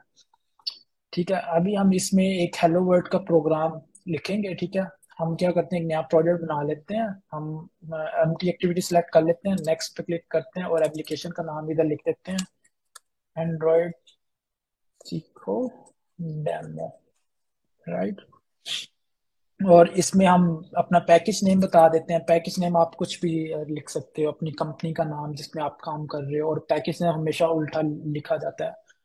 अगर देखा, जो वेबसाइट्स होती हैं वो उसमें ये होता है कि फॉर एग्जांपल अगर मैं गूगल का कोई पैकेज नेम डालना चाहता हूँ तो मैं लिखूंगा com.google.gmail। तो नॉर्मली अगर कोई वेबसाइट पे जाओ तो gmail.google.com होगा। तो जब हम पैकेज नेम यहाँ पे डालते हैं तो वो उल्टा लिखा जाता है। वो इस वजह से लिखा जाता है, जस्ट एक कन्वेंशन है। और दूसरा जो पैकेज नेम होता है वो आपकी ऐप का एक यूनिक आइडेंटिफायर होता है। यूनिक आइडेंटिफायर इस तरह होता है कि वो आपको प्ले स्टोर के ऊपर अगर आपको ऐप जो होती है, फॉर एग्जाम्पल प्ले स्टोर पे जाता हूँ, play store I hope open होगा यहाँ पे। ओके, एंड देन मैं कोई भी ऐप खोलता हूँ, फेसबुक की मैं खोलता हूँ। ठीक है, और ओके, अगर मैं फेसबुक की, हाँ, अभी मैं फेसबुक की ऐप खोल लूँ ना, तो फेसबुक की ऐप के ऊपर ये नाम एक आ रहा है, com.facebook.katana। ये इसका बेसिकली पैकेज नेम है जो इसको यूनिकली आइडेंटिफाई करता है ऑल डिफरेंट ऐप्स। अब कोई और ऐप प्ले स्टोर पे ऐसी नहीं होगी जिसका जो होगा ना पैकेज नेम वो ये होगा, उनका डिफरेंट होगा। अगर आप इंस्टाग्राम का खोलोगे उसका डिफरेंट होगा, कोई भी ये वाला यूनिक पैकेज नेम नहीं ले सकता। तो ये पैकेज नेम वो उस चीज को बताता है। तो वापस आ जाता हूँ मैं उस पे। हम अपना पैकेज नेम यही रख देते हैं, सिंपल एग्जाम्पल एंड्रॉइड सीखो डॉट। ठीक है, और मैंने इसको किया, और उसके बाद एंड्रॉइड ने क्या किया, एंड्रॉइड ने प्रोजेक्ट कंपाइल कर हमने एक जिसके अंदर सिंक कर रहा है।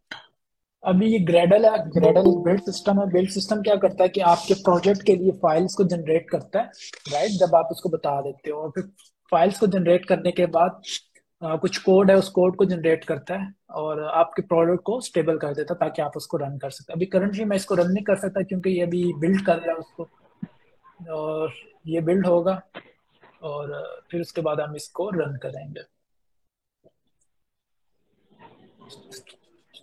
ओके, मीनवाइल ये बिल्ड हो रहा है तो हम और चीज़ें देख लेते हैं यहाँ पे क्या हो रहा है। यहाँ पे ये बिल्ड हो रहा है, उसके बाद वो एंड्रॉयड स्टूडियो की कुछ चीज़ें दिखा रहे हैं कि हम उसको क्या कर सकते हैं। ठीक है, and then find project files का बता रहा है। ये एंड्रॉयड की एक स्लाइड होती है, विंडो।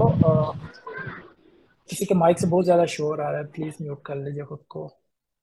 अच्छा, ये फिर एक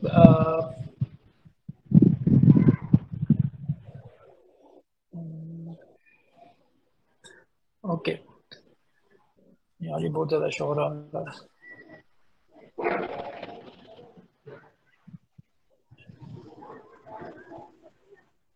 म्यूट कर सकता हूँ, आई कैन नॉट। ये ऑर्गेनाइजर्स में से कोई है यहाँ पे? जी मैं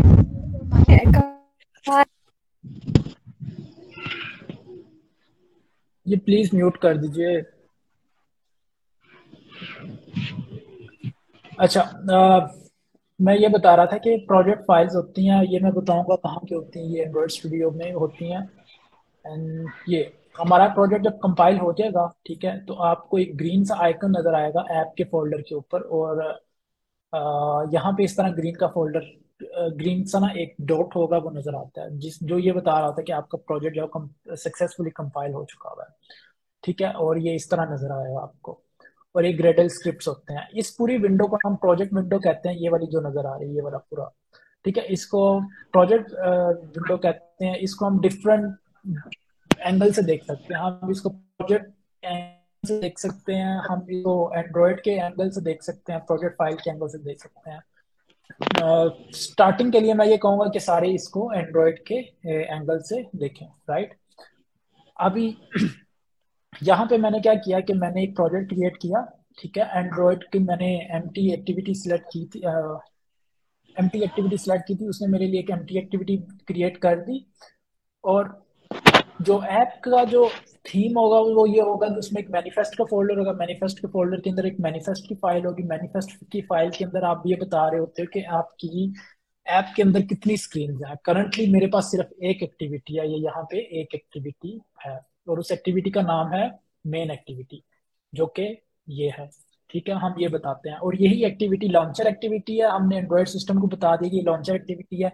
जब भी ये ऐप आपके फोन में इंस्टॉल होगी एक आइकन आएगा, जब भी आपका यूजर उस आइकन पर क्लिक करेगा तो एंड्रॉयड सिस्टम मेन एक्टिविटी को ओपन करेगा। हमने एंड्रॉयड सिस्टम को ये बता दिया कि आप ये वाली एक्टिविटी को आपने ओपन करना है। जावा जावा के फोल्डर के अंदर जो पैकेज आपने वो बताया हुआ था, स्टार्ट में बताया था, वो पैकेज नेम पड़ा हुआ है, उसके अंदर एक थीम एंड्रॉयड स्टूडियो ने खुद से बना के लिख दी है, ठीक है। उस थीम के अंदर जिस तरह HTML CSS में हम CSS लिखते हैं, ये काइंड ऑफ CSS है, इसमें हमने बता दिया कि आपकी ऐप का कलर कौन सा होगा, जो टॉप मेन्यू है उसका कलर क्या होगा, और टाइप वगैरह क्या होगी, टाइप जो फॉन्ट्स होंगे उनका टाइप क्या होगा। अभी जब मैं इसको स्प्लिट स्क्रीन पे लेके आता हूँ तो आई होप ये चले। Okay, this will not work unless I change my okay Gradle settings, Java 17. Okay, let me check. It will compile now. Let it compile. So यहाँ पे ना कुछ प्रीव्यू आ जाएगा। वो प्रीव्यू ये वाला जो कोड है ये जनरेट करेगा। अभी सिर्फ यहाँ पे ना एक एंड्रॉयड लिखा आ जाएगा, ठीक है, हेलो एंड्रॉयड लिखा आ गया, ठीक है। ये प्रीव्यू जो जनरेट हुआ है ना वो एक कंपोजेबल ने जनरेट किया। अब कंपोजेबल क्या होते हैं वो हम एक आगे वाली क्लास होगी उसमें पता चलेगा वो क्या होता है। सिंपल एक एक्टिविटी है, एक्टिविटी का ऑन क्रिएट का मेथड है। ऑन क्रिएट के मेथड के अंदर जब भी एक्टिविटी लॉन्च होती है तो उसके ना कॉल बैक्स होते हैं, वो लॉन्च होते हैं, तो वो हम देख लेते हैं। अच्छा, वो हम अगले आगे वाली जो एक्सरसाइज आएगी ना उसमें डिस्कस करते हैं। फिलहाल एंड्रॉयड स्टूडियो के हद तक ना हम देखते हैं क्या है, ज्यादा कॉम्प्लिकेट मैं नहीं करता। फिर यहाँ पे हम टेक्स्ट को अगर अपडेट करें, हम एंड्रॉयड की जगह कुछ और लिखना चाहें ग्रीडिंग में। अच्छा, ग्रीडिंग ये एक मेथड है, ठीक है। अब ये मेथड है, ये क्या कर रहा है, मेथड हमारे पास दो पैरामीटर्स ले रहा है। एक नेम का पैरामीटर ले रहा है, नेम का पैरामीटर है वो टाइप उसकी स्ट्रिंग है। फिर मॉडिफायर ले रहा है, मॉडिफायर की जो टाइप है मॉडिफायर है, और मॉडिफायर के साथ उसने डिफॉल्ट वैल्यू उसको बता दी है मॉडिफायर की। इसका मतलब यह हुआ कि हमें सिर्फ एक पैरामीटर सेंड करना है, दूसरा ऑप्शनल है, अगर हम चाहें तो उसको सेंड कर सकते हैं, अदरवाइज नहीं कर सकते। और उसके अंदर उसने एक टेक्स्ट का एक कंपोज कंपोनेंट है उसको लिखा है। अब ये टेक्स्ट जो है ना बेसिकली टेक्स्ट ये HTML एंकर का टैग होता है, इसी तरह एंड्रॉयड के अंदर टेक्स्ट का एक कंपोनेंट होता है जिसको हम यूज करते हुए कोई भी टेक्स्ट रेंडर कर सकते हैं स्क्रीन के ऊपर। तो हम लोगों ने ये टेक्स्ट रेंडर किया और टेक्स्ट के अंदर हमें डिफरेंट पैरामीटर्स आते हैं। उसके अंदर काफी सारे पैरामीटर्स हैं टेक्स्ट के अंदर, बेतहाशा हैं ये सारे पैरामीटर्स हैं, ये जो एक्सेप्ट करता है हर एक की default value except this text, क्योंकि टेक्स्ट का जो टेक्स्ट हम लोगों ने स्क्रीन पे डिस्प्ले करना है वो हमें प्रोवाइड करना पड़ेगा। वो हमने प्रोवाइड कर दिया, साथ में हमने उसको मॉडिफायर भी बता दिया। मॉडिफायर क्या होता है, मॉडिफायर ये बताते हैं जो टेक्स्ट स्क्रीन पर रेंडर आ रहा है उसको पैडिंग कितनी देनी है और उसको मार्जिन कितना देना है, उसका फॉन्ट साइज क्या होना चाहिए, इस तरह की चीजें उसके अंदर होती हैं।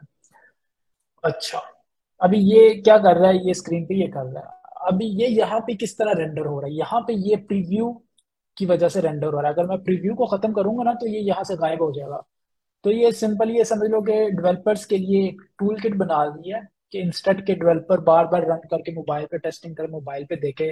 तो गूगल ने ये किया के अंदर ही एक प्रीव्यू हमें दिख दिया, कुछ भी एडिट करते हैं तो साइड पे हमें नजर आता रहे, हम देख सकें और हम एक बार ही हॉट रन करके उसको टेस्ट कर लें, इंस्टेड के बार बार रन करें, बार बार चेंज करें। तो वो वाली सारी चीज हो रही है।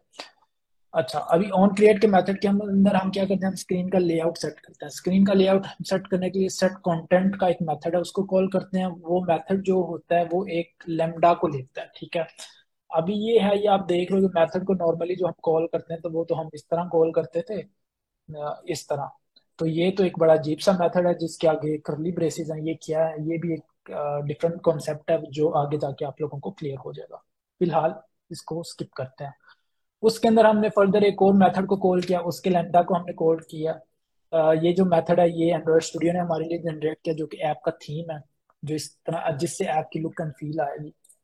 उसमें हमने ये बताया कि इसका कलर ये होना चाहिए, टॉप बार का ये कलर होना चाहिए, जो बैकग्राउंड है उसका ये कलर होना चाहिए, जो उसमें फॉन्ट साइज है वो ये होना चाहिए। फिर उसके अंदर हमने एक सरफेस बनाई। ये सरफेस बेसिकली स्क्रीन के पीछे जो बैकग्राउंड सरफेस होती है, और उस सरफेस के अंदर कुछ कर रहे हैं, बस ये। अभी मुझे इसको रन करने दो, तो हम देखते हैं इसका रिजल्ट क्या आता है। मैं वाइजर ओपन कर लेता हूँ। ओके,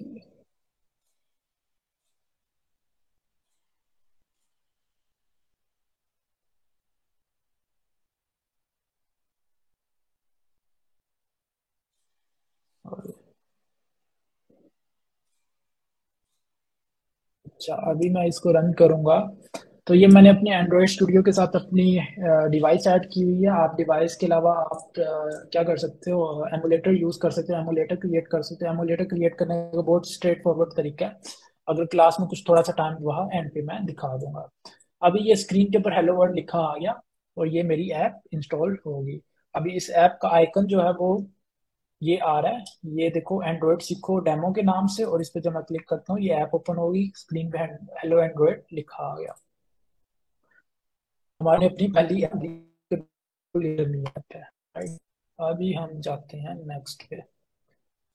हम बैकग्राउंड का जो कलर है वो हम चेंज कर सकते हैं। हम किस तरह चेंज करेंगे, हम क्या करते हैं, हम यहाँ पे इसको रीड करते हैं। हम यहाँ पे ये बता रहा है कि to the surface container add a colour parameter and set colour to it. अभी जो सरफेस हम लोगों ने क्रिएट की है ना, सरफेस में हम क्या करते हैं, एक कलर का पैरामीटर है और उसमें कलर ऐड करते हैं। यहाँ पे हम लोगों ने क्या किया, कलर का पैरामीटर ऐड कर देते हैं, ठीक है। ये कलर उठाते हैं इसको,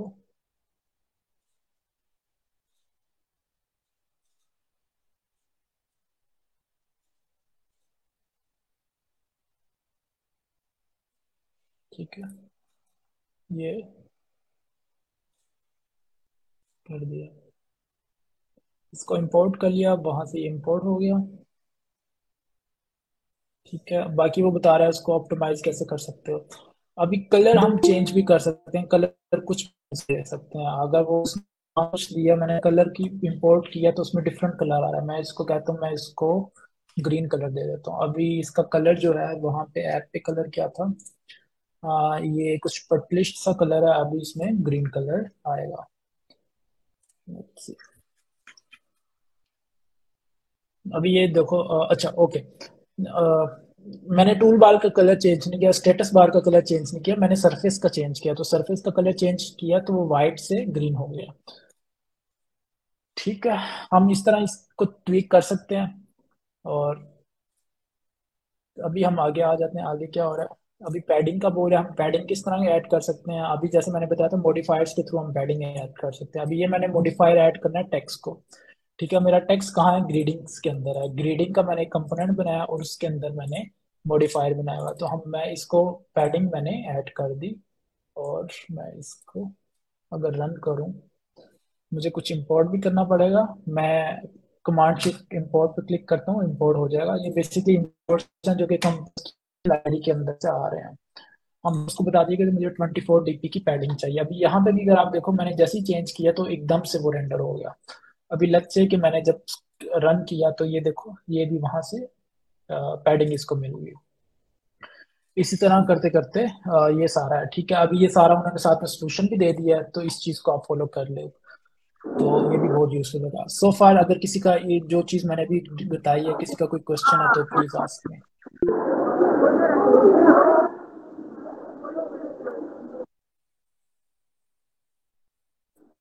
एनीवन, किसी का question? I think no. Okay, तो उसके बाद हम आ जाते Sir, हैं। there is my question. Okay, please ask. Sir, as you told about us virtual device, my question is that, sir, when we are running this program, there error come that you must add some target device. So, is this the target device a virtual device? Okay, no, device is not a virtual device. Target device is that कि आप अपनी जो app बना रहे हो वो कौन सी device से टारगेट कर रहे हो।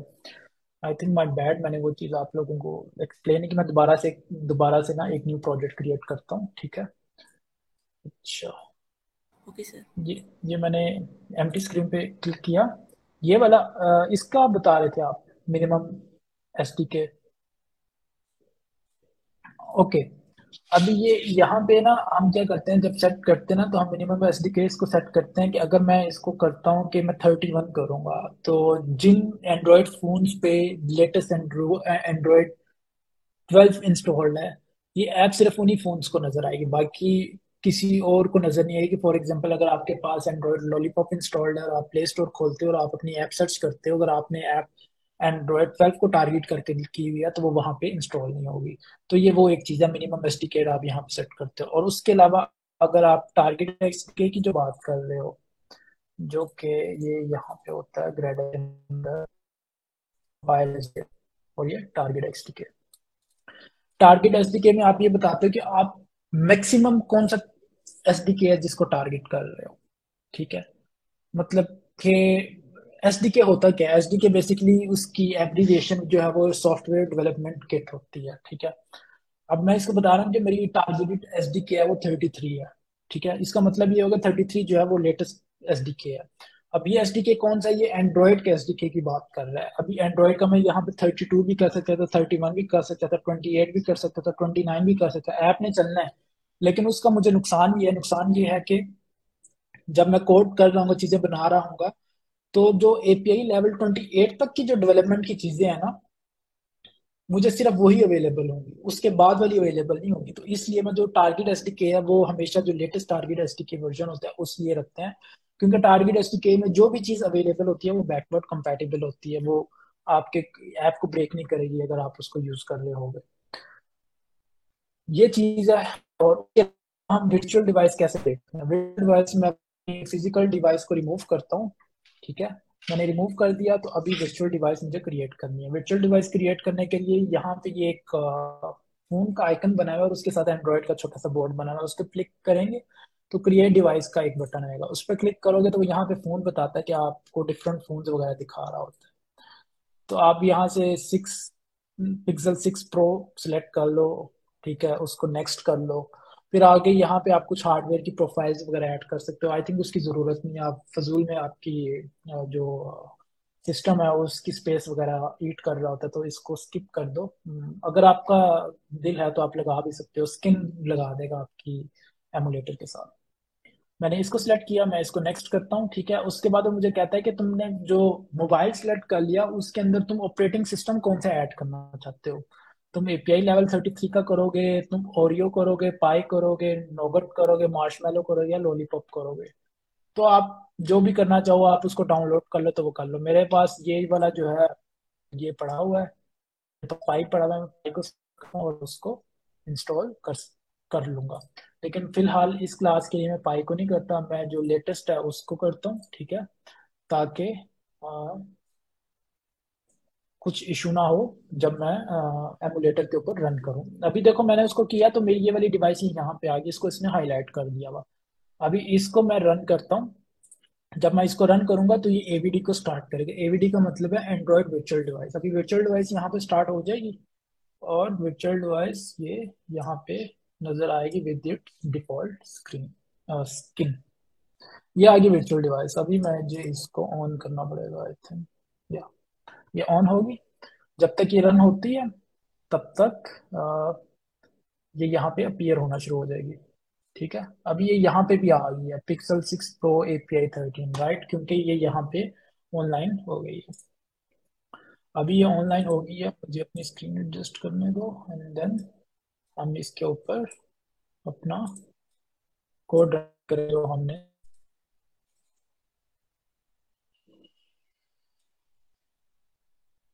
Okay let me run it. अभी जब मैं रन करूंगा तो वो इस वाली वर्चुअल डिवाइस के ऊपर रन हो गया ये। तो इतना सिंपल है, स्ट्रेट फॉरवर्ड है, इतना मुश्किल काम नहीं है।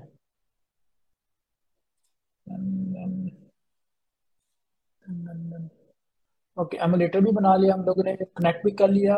योर एंड्रॉयड डिवाइस वो मैंने पहले से कर ली थी। अभी हम आगे चलते हैं जो हमारा इस यूनिट का सेकंड पार्ट है और थर्ड पार्ट है, बेसिक लेआउट। ठीक है, इसकी तरफ हम जाते हैं, इसको खोलते हैं। लास्ट टू पार्ट्स को मैं क्लोज कर देता हूँ। ओके अच्छा, जो ये है इसमें हम क्या कर सकते हैं, हम सिंपल कंपोज बनाएंगे। ठीक है, कंपोजेबल्स की कोट लैब देखेंगे। अभी कंपोजेबल्स क्या होते हैं? कंपोजेबल्स मैंने जैसे बताया था कि स्क्रीन पे अगर कुछ भी आप ड्रा कर रहे होते हो ना, वो कंपोजेबल के साथ ड्रा कर सकते हैं। कंपोज है ये काफी लेटेस्ट चीज आई है एंड्रॉयड में, I think 2 years back. Before that हम यूज करते थे एक्सएमएल फाइल्स। उसमें ये होता था कि हमें ना एक्सएमएल फाइल्स लिखनी पड़ती थी, और यहाँ पे एक लेआउट का फोल्डर होता था। लेआउट के फोल्डर के अंदर हमें एक्सएमएल फाइल्स लिखनी पड़ती थी, और यहाँ पे सेट कंटेंट मेथड के अंदर हमें सेट कंटेंट का ये वाला मेथड यूज करना पड़ता था, और यहाँ पे हमें लेआउट फाइल का रेफरेंस देना पड़ता था।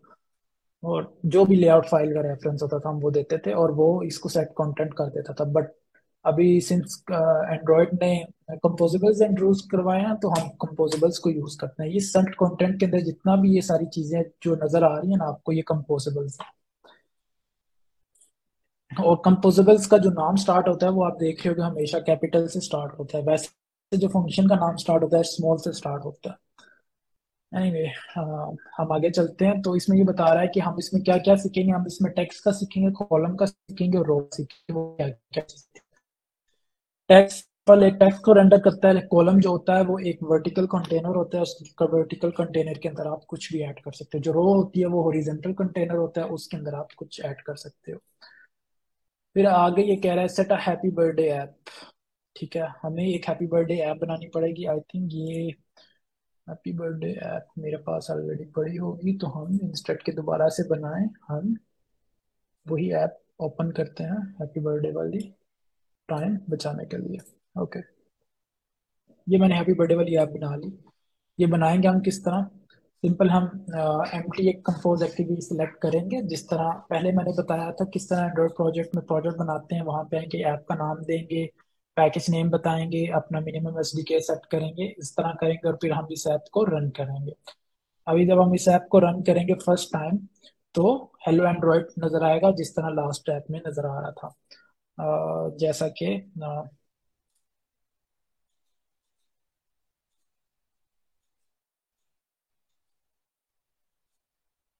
यहाँ पे हेलो एंड्रॉइड नजर आ रहा है इस तरह। ठीक है, अभी कह रहा है जेट पैक कंपोज क्या होता है। So basically jet pack compose जो है एक मॉडर्न टूल किट है एंड यूआई बनाने के लिए। ठीक है, उसके अंदर डिफरेंट कंपोजेबल्स एंड्रॉइड ने बनाए हैं जिनको हम यूज करके यूआई बना सकते हैं। हम उसको किस तरह बना सकते हैं? हम ये बना सकते हैं, हम अपने पास एक मेथड बनाते हैं। मेथड का जो नाम स्टार्ट करेंगे हम कैपिटल लेटर से स्टार्ट करेंगे, और उसके बाद उस मेथड में जो भी चीज हम लोगों ने पैरामीटर्स हमें चाहिए होंगे वो प्रोवाइड करेंगे।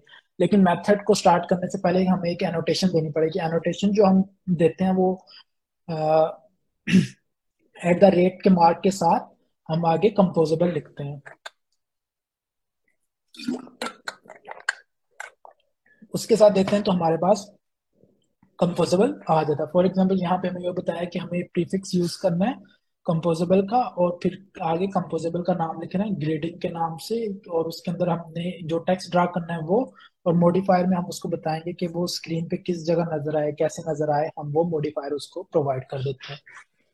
और साथ में हम डिफॉल्ट मॉडिफायर की हम दे सकते हैं, हम दे देते हैं, उसको हम बता देते हैं आगे। अभी वो यहाँ पे जिस तरह फर्स्ट वाला प्रोजेक्ट जो हमने बनाया था उसमें याद है कि हम लोगों ने इस तरह किया था, वो सब कुछ नजर आ रहा है।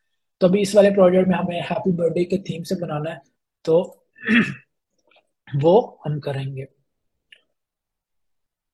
तो सबसे पहले हम अगर यहाँ पे आए,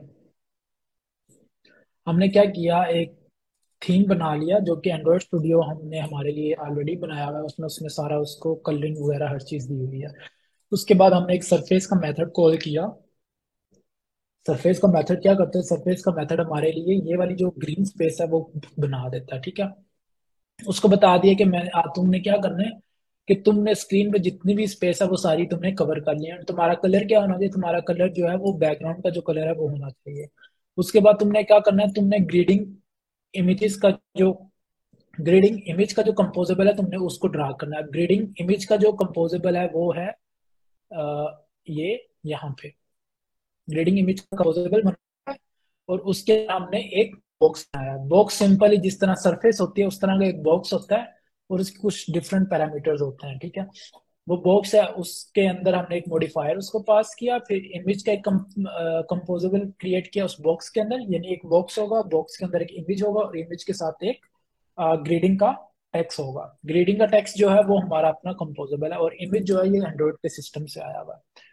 एंड्रॉइड का सिस्टम का इमेज है, उसमें हमने पेंटर को बता दिया कि उसने क्या ड्रा करना है। उसने बेसिकली हमारे पास ये वाली एक जो बैकग्राउंड है वो ये ड्रा करनी है, राइट।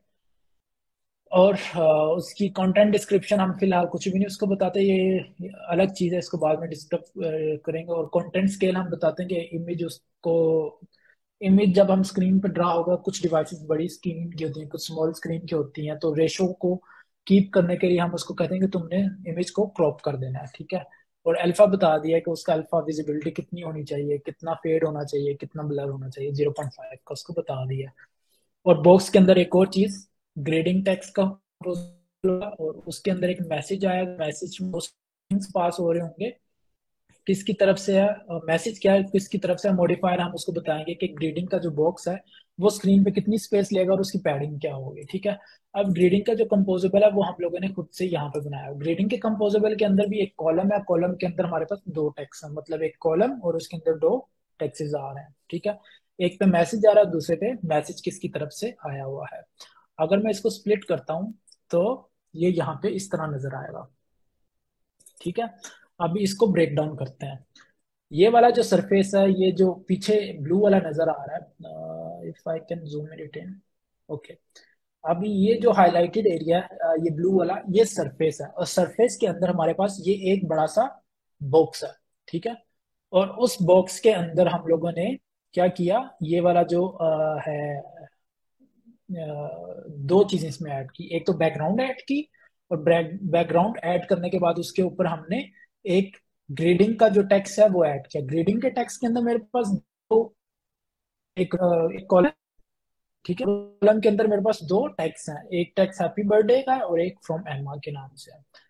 और वो हम लोगों ने बात, ये मेरे पास सरफेस है, सरफेस के अंदर ग्रेडिंग इमेज का ये पड़ा हुआ है। ग्रेडिंग इमेज के अंदर मैंने क्या किया, मैंने उसको दो स्ट्रिंग रिसोर्सेज पास कर दी। और स्ट्रिंग रिसोर्सेज जो होते हैं ना एंड्रॉयड में, हम लोग डालते हैं स्ट्रिंग्स के फोल्डर के अंदर। स्ट्रिंग का फोल्डर जो होता है, रिसोर्स के फोल्डर के अंदर एक स्ट्रिंग्स डॉट एक्सएमएल की फाइल होती है, उसके अंदर हमने स्ट्रिंग्स रखनी है। अभी इसको हमने स्ट्रिंग्स को हमने एक अलग फोल्डर के अंदर क्यों रखा, हम वैसे भी एट दी रन कोई फाइल बना के रख सकते थे, हमने वहां पे ही क्यों रखा है, वो इस वजह से रखा है कि एंड्रॉयड में समटाइम्स हम ऐप को लोकलाइज करते हैं। लोकलाइज फॉर एग्जांपल, हम एक ही ऐप होती है और दुनिया के डिफरेंट कोनों में चल रही होती है और डिफरेंट लोकलाइज वर्जन के साथ चल रही होती है। पाकिस्तान में उर्दू वर्जन चल रहा होता है, स्क्रीन पे आपको उर्दू नजर आ रही होगी।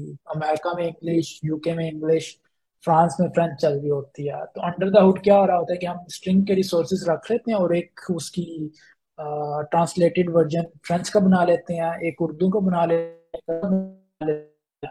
एंड्रॉयड सिस्टम खुद सेट कर लेता है कि यूजर कौन से रीजन है, अगर वो अरेबिक के रीजन में है तो अरेबिक वाली सारी फाइल्स उठा के स्क्रीन पे रेंडर कर देता है।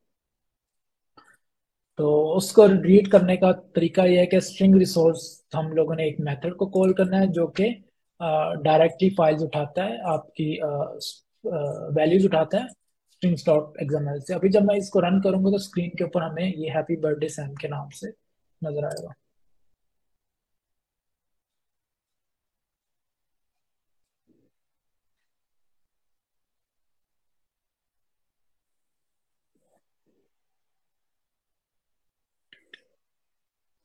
ओके, मीनवाइल ये बिल्ड हो रहा है, ओके हो गया। सी, ये स्क्रीन पे अब आ गया। तो ये सारी चीजें हैं इसमें।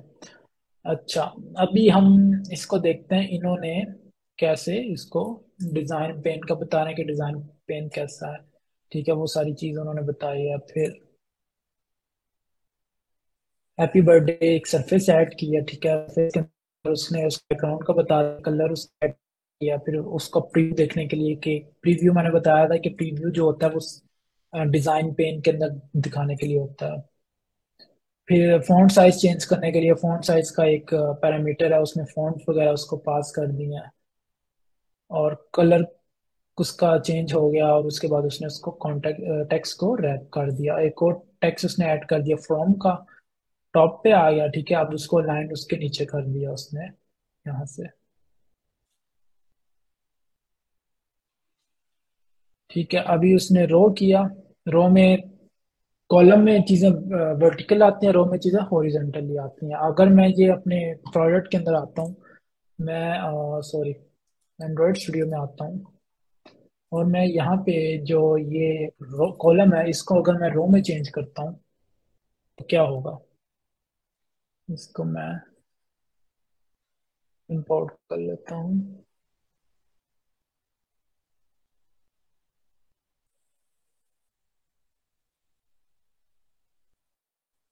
और इसको रन करता हूँ। Okay, sorry.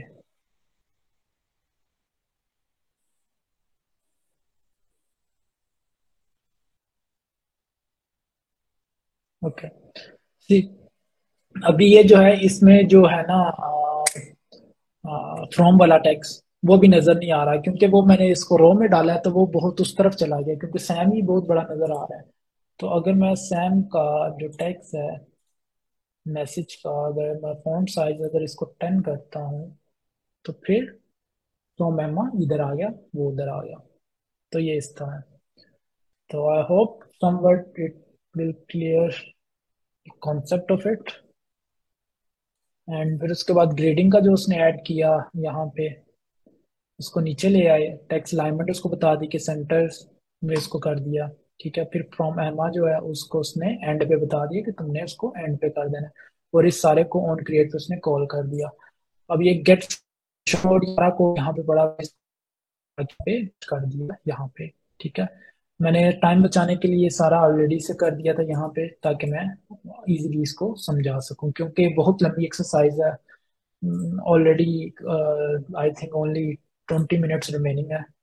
तो इस वजह से मैंने उसको टाइम बचाने के लिए वहां पे कर दिया था। अच्छा, कंपोज बेसिक्स पे आ जाते हैं अभी। ओके, अभी वो यहाँ पे वो बता रहा है कि कंपोज बेसिक्स में जैसे मैं साथ साथ बताता जा रहा हूँ कि हम क्या करते हैं, स्ट्रिंग रिसोर्सेज को string डॉट एक्सएमएल की फाइल के अंदर रखते हैं। हम क्यों रखते हैं, क्योंकि हमें कल को अपनी ऐप को लोकलाइज करना है, तो उस वजह से हमने वहां पे उसको रखते हैं। और स्ट्रिंग को हम जब स्ट्रिंग डॉट एक्सएमएल की फाइल में रखते हैं तो हम उसको नेमिंग्स वगैरह जो होते हैं वो उस नेम के साथ यहाँ से रेफरेंस कर सकते हैं। किस तरह रखते हैं, हम रिसोर्सेज का टैग होता है और उसके अंदर हम स्ट्रिंग का टैग डिफाइन करते हैं। फॉर एग्जांपल मैं यहाँ पे कोई नया स्ट्रिंग रिसोर्स बना चाहता हूँ, मैं स्ट्रिंग अभी नाम मैं दे देता हूँ न्यू स्ट्रिंग रिसोर्स। और मैं यहाँ पे कुछ भी ऐड कर सकता हूँ। यहाँ पे एक्सएमएल के अंदर आपको डबल इन्वर्टेड कॉमर्स डालने की जरूरत नहीं है, क्योंकि वो खुद से इसका फॉर्मेट जो है ये डिफरेंट है। ये एक्सएमएल इटसेल्फ एक लैंग्वेज है। तो मैं यहाँ पे लिख लेता हूँ अनदर स्ट्रिंग। ठीक है, अभी मैं इसको रेफरेंस करता हूँ अपने कोड के अंदर जाके। अभी ये वाला न्यू स्ट्रिंग का मैं इसका नाम को कॉपी करता हूँ और मेन एक्टिविटी में आके मैं यहाँ पे जो हैप्पी बर्थडे टेक्स्ट की जगह वो वाला नाम पेस्ट करूंगा, तो यहाँ पे वो आ जाएगा। अभी मैं इसको, वो मुझे कह रहा है ऑलरेडी, अभी मैंने ये यहाँ पे चेंज किया ना, तो ये एंड्रॉइड स्टूडियो को पता चल गया कि मैंने चेंज कर लिया। अभी जब मैं इसको रिफ्रेश करूंगा तो यहाँ पे वो टेक्स्ट हैप्पी बर्थडे की जगह जो मैंने नया टेक्स्ट ऐड किया वो यहाँ पे रेंडर हो जाएगा। हो गया भाई।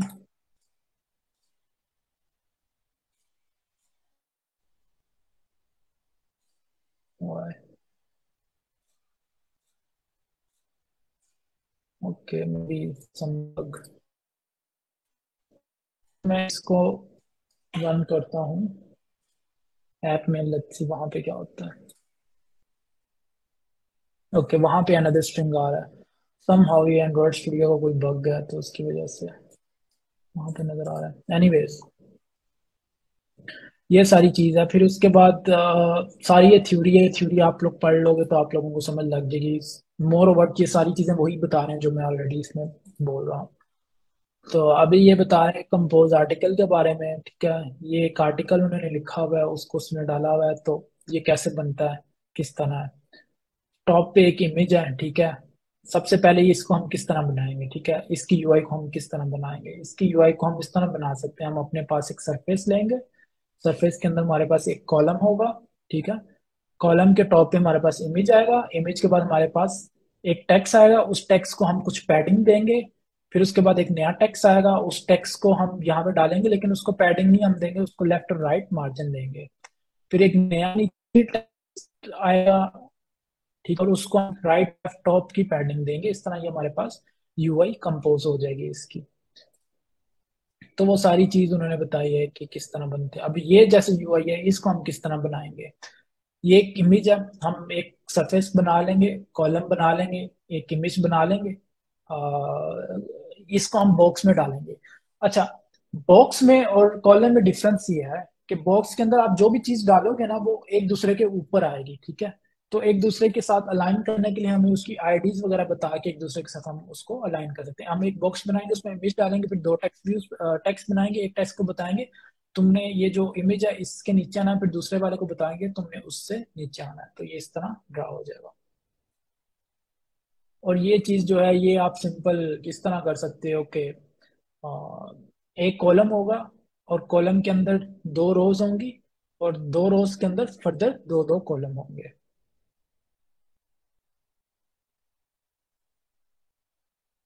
ये सारी चीजें उन्होंने लिखी हुई हैं, जो मैंने बताई है भी वही। और फिर आगे इसका जो सारा सॉल्यूशंस जो पड़े हुए हैं ना कोडिंग के, वो यहाँ पे पड़े हुए हैं। फॉर एग्जांपल ये कंपोज आर्टिकल का है, वो उन्होंने इसमें डाला हुआ है। इसको आप क्लोन कर सकते हो। क्लोन करने के बाद आप इसको देख सकते हो कि इसका कोड उन्होंने किस तरह किया। फॉर एग्जांपल मैं मेन एक्टिविटी के अंदर आता हूँ, तो ये यहाँ पे उन्होंने कॉलम है, इमेज है, फिर उसके बाद उन्होंने तीन टेक्स्ट बताए हुए हैं। उन्होंने बताया उनकी अलाइनमेंट वगैरह बताई है, टॉप मार्जिन बॉटम मार्जिन सारा उन्होंने बता के इसको किया है। कॉलम के अंदर आपको एक दूसरे के नीचे नहीं बताना पड़ता है। कॉलम के अंदर आप जो जो चीज डालते हो ना, जो पहले पड़ा होता है वो उसके नीचे आता जाता है, ठीक है। जो बॉक्स होता है, बॉक्स में ये होता है कि वो एक दूसरे के ऊपर आना शुरू हो जाता है। Okay, that's it. Then we are done with this class. Yes, compose basics हो गया। create a business card app. Let's see what this is. Okay, तो इसमें वो ये कह रहा है कि हम बिजनेस कार्ड की जो ऐप है इस तरह बना सकते हैं। अभी ये उसने हमें एक यूआई दे दी है, तो इसको कोड में कन्वर्ट करना है। हम किस तरह इसको कर सकते हैं। इसमें हम वही ले लेंगे, एक कॉलम ले लेंगे। कॉलम के अंदर पहली एक रो होगी। ये कॉलम है पूरा। कॉलम के अंदर रो दो, ये रेड वाले जो है ये रो है, ठीक है। दो रोज हैं। फिर इस रोज के अंदर हम क्या कर सकते हैं, हम एक कॉलम बना लेंगे और उस कॉलम के अंदर हम पहले इमेज डाल देंगे, फिर उसके बाद नीचे टेक्स्ट आ जाएगा, फिर टेक्स्ट आ जाएगा, और नीचे वाले के अंदर भी इसी तरह है। तो क्वाइट स्ट्रेट फॉरवर्ड है इसका। I think that's it. ये हमारी होगी पहली। अच्छा, अभी सिंस हमारे पास इतना टाइम नहीं है, तो मैं I think I won't be able to cover the unit second unit here. तो सेकंड, ये फर्स्ट यूनिट जो है ये वाला मैंने कर लिया। ये पहले में जो थी 6 एक्टिविटीज थी, 5 एक्टिविटीज थी, फिर आगे भी 5 एक्टिविटीज थी। बट आई थिंक टाइम की कमी की वजह से जो सेकंड वाला यूनिट है वो नहीं कर पाएंगे, ठीक है। तो उसके लिए मैं ये कहूँगा कि आप लोग खुद उसको एक्सप्लोर कर लो, देख लो। It's quite straightforward. हर एक चीज उन लोगों ने मेंशन किया, बहुत अच्छे तरीके से उसको डॉक्यूमेंट किया हुआ है। अगर किसी को कोई भी प्रॉब्लम है तो feel free to reach me. मुझे आप रीच कर सकते हो। मैंने अपना यहाँ पे हैंडल डाला हुआ है ट्विटर पे, you guys can follow me. Different socials पे मेरा सेम ही हैंडल है, वहां पे आप मुझे फॉलो कर सकते हो। और उसके अलावा मेरा लिंक्डइन है, वहां पे आप लोग मुझे फॉलो कर सकते हो। उसके अलावा मैं जो मेजर चीज डिस्कस करना चाह रहा था, since सब जो है यूनिवर्सिटी ग्रेड है, अगर आप लोगों का, अच्छा मुझे हैंड्स रेस करके सारे बता सकते हैं कि कितने लोगों का इंटरेस्ट है एंड्रॉयड डेवलपमेंट आगे परस्यू करने का?